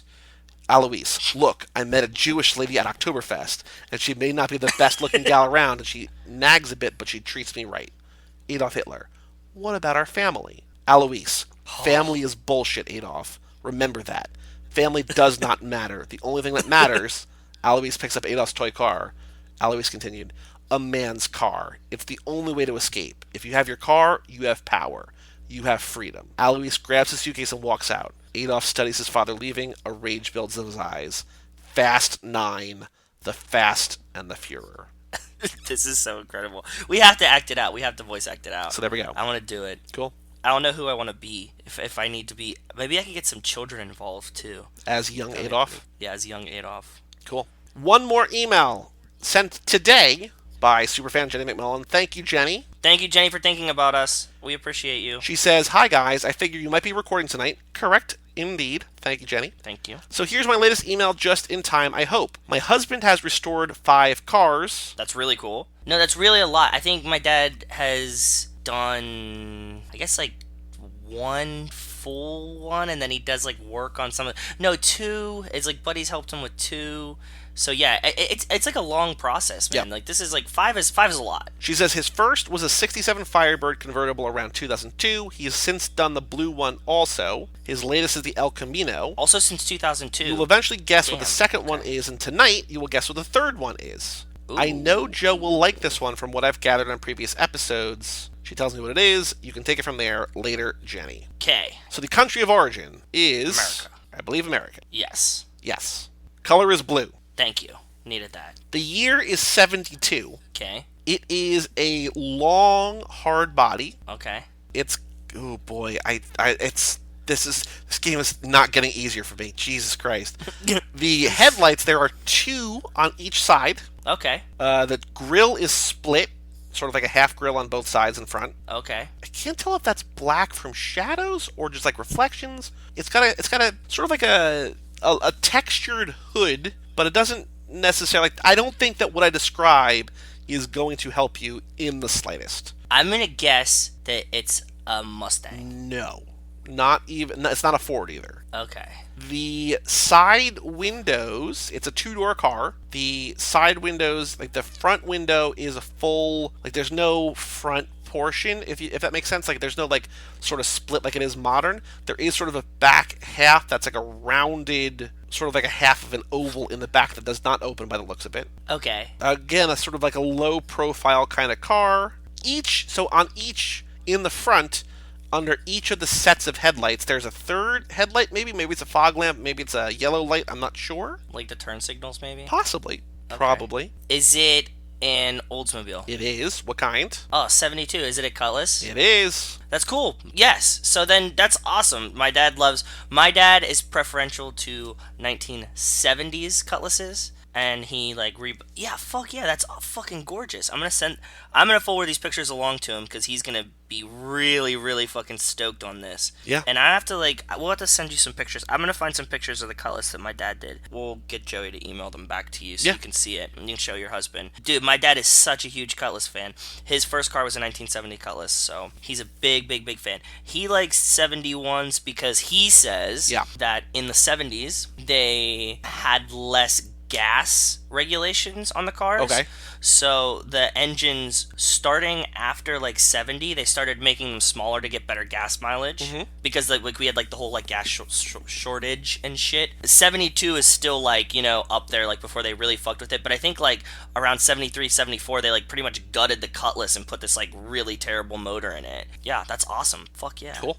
Great. This car's beautiful too. I like he has a different color, the hood is black. That's what I thought. I couldn't tell. It's sort of hard to tell in the reflection, but it is black, right? I think so. I think that's the piece. It's really, really cool. I do like that hood a lot. Cool. If that is it's hard to tell if it's just a reflection or if it's shadows. Have you seen my dad's Cutlass? Did I show you pictures of it? I don't think so. But when you send it to me, I'll send it along with Jenny. Yeah, you'll see. You guys will both see them. Yep. And we can post them on the Fast and Furious Facebook page too. So. Well, thank you all for writing in. Thank you, Jenny. Appreciate it. Thank you, Jenny, for sending in those pictures. Thank you, Jess, for sending in the picture. Thank you, Wes, for sending in the pictures. That's so crazy that her husband rebuilt a Cutlass too. That's so crazy to me. What are the fucking chances, right? It's cool. I mean, he's rebuilt 5 cars. We still haven't guessed them all yet, so we're gonna keep getting them. So maybe in the next episode. But I mean, what are the chances that her husband and my dad both picked essentially the exact same car, right? Yeah. 2 years apart. I wonder if weird. I don't know how. I mean, I'm sure that there are a lot of people in that kind of world, but I'm sure that there's also in the Cutlass community, there's probably a smaller community. I wonder if they've ever sort of interacted in on message boards or something. Or, you know what I mean? My dad doesn't use computers, so probably not. You know that, so probably not. But he likes to go to these fucking swap meet shits. Yeah. So I mean, there may be a small chance that either one of them has parts from the other one. So I think somehow. Based on where Jenny said that the cars are driven, I think she's sort of Western U.S. I still don't know where. Yeah. We don't necessarily need to know where, but I think there's we don't need to know where. Mountain time zone ish, if not West Coast.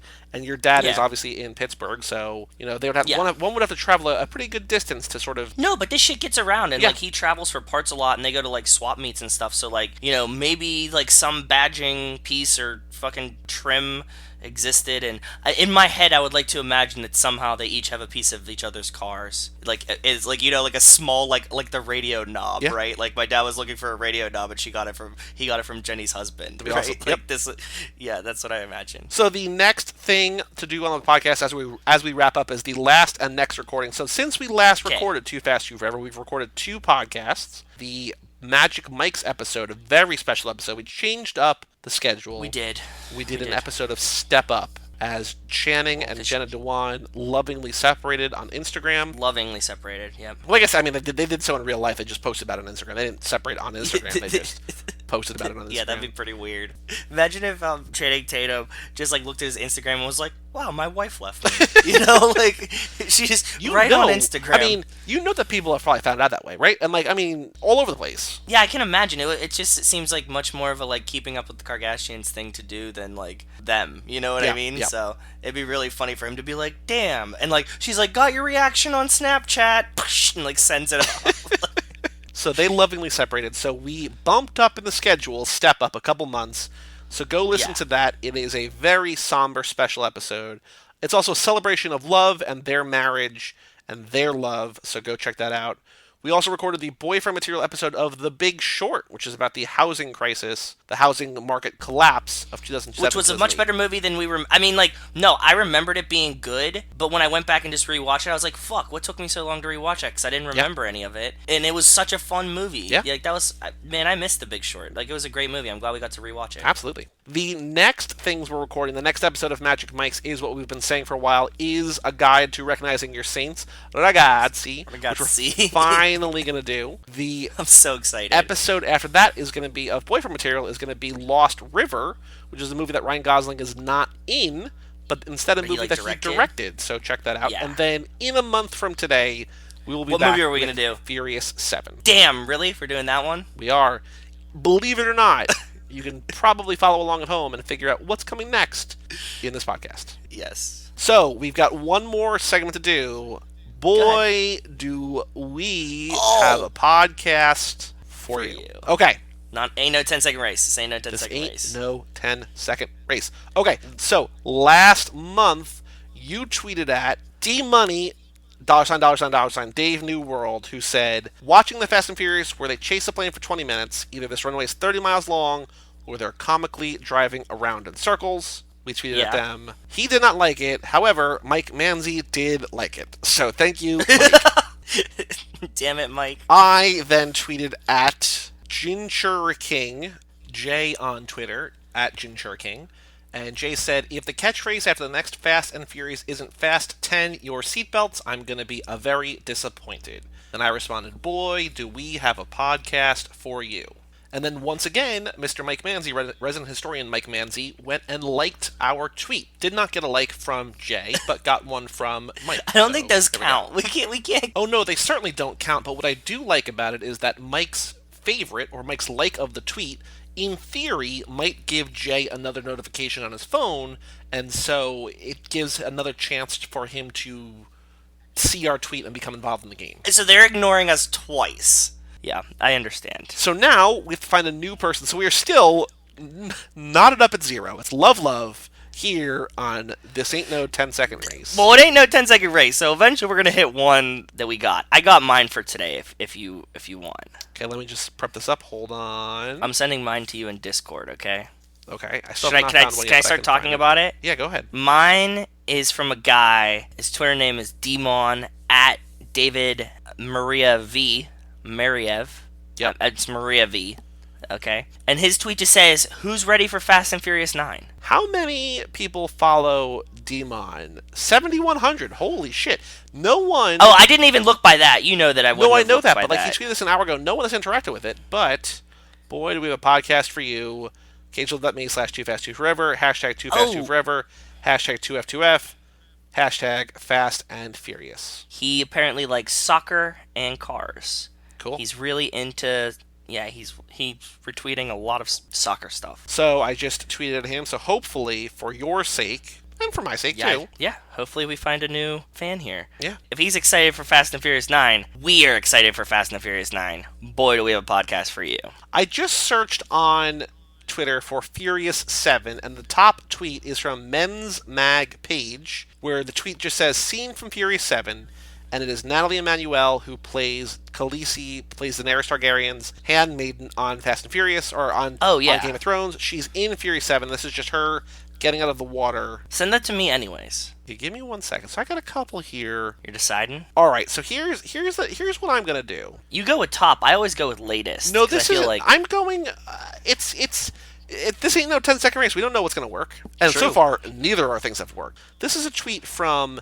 at SmartKittyMomo, I'm Momo and I am the no-mo hero. In all capital letters, they used Paul Walker's personal car for the parting scene in Fast and Furious 7, ?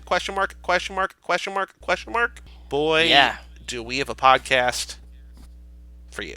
I'm Momo and the no-mo hero. Yep, and then I will also grab for you this Natalie Emmanuel GIF or video of her walking out of the water. Just a moving video. A small moving video file. Yeah. Oh, no, this is... Oh, yeah, this is like... Oh, damn. Yes, okay. Yep.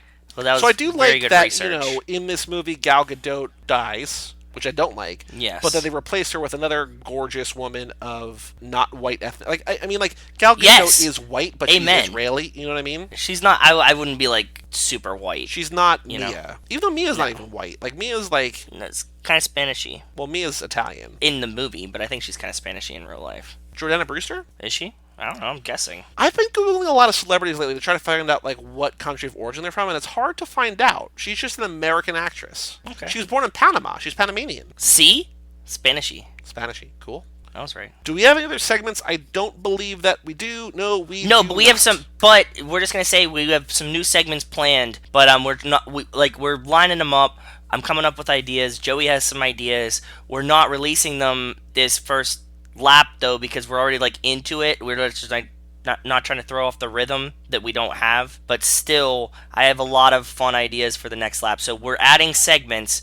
You're just not hearing them yet. We're just getting them prepped and like waiting to just when we hit a 1, we'll start with the new segments. So Because there is for more in those store. of you who do not listen to our other shows, you do not know that we have like 9 different segments for all these other different shows. So we feel like there's, as we go on, there's going to be less for us to talk about the movies, probably. It's going to be more like interviewee things about whoever's on, Yeah. like when they first watched Fast and Furious, what they think about it, the rankings of the movies, Yeah. all this different stuff. As we go on, we're also going to add more segments that we can do each time. We have one that Joe came up with this week, along with a coworker.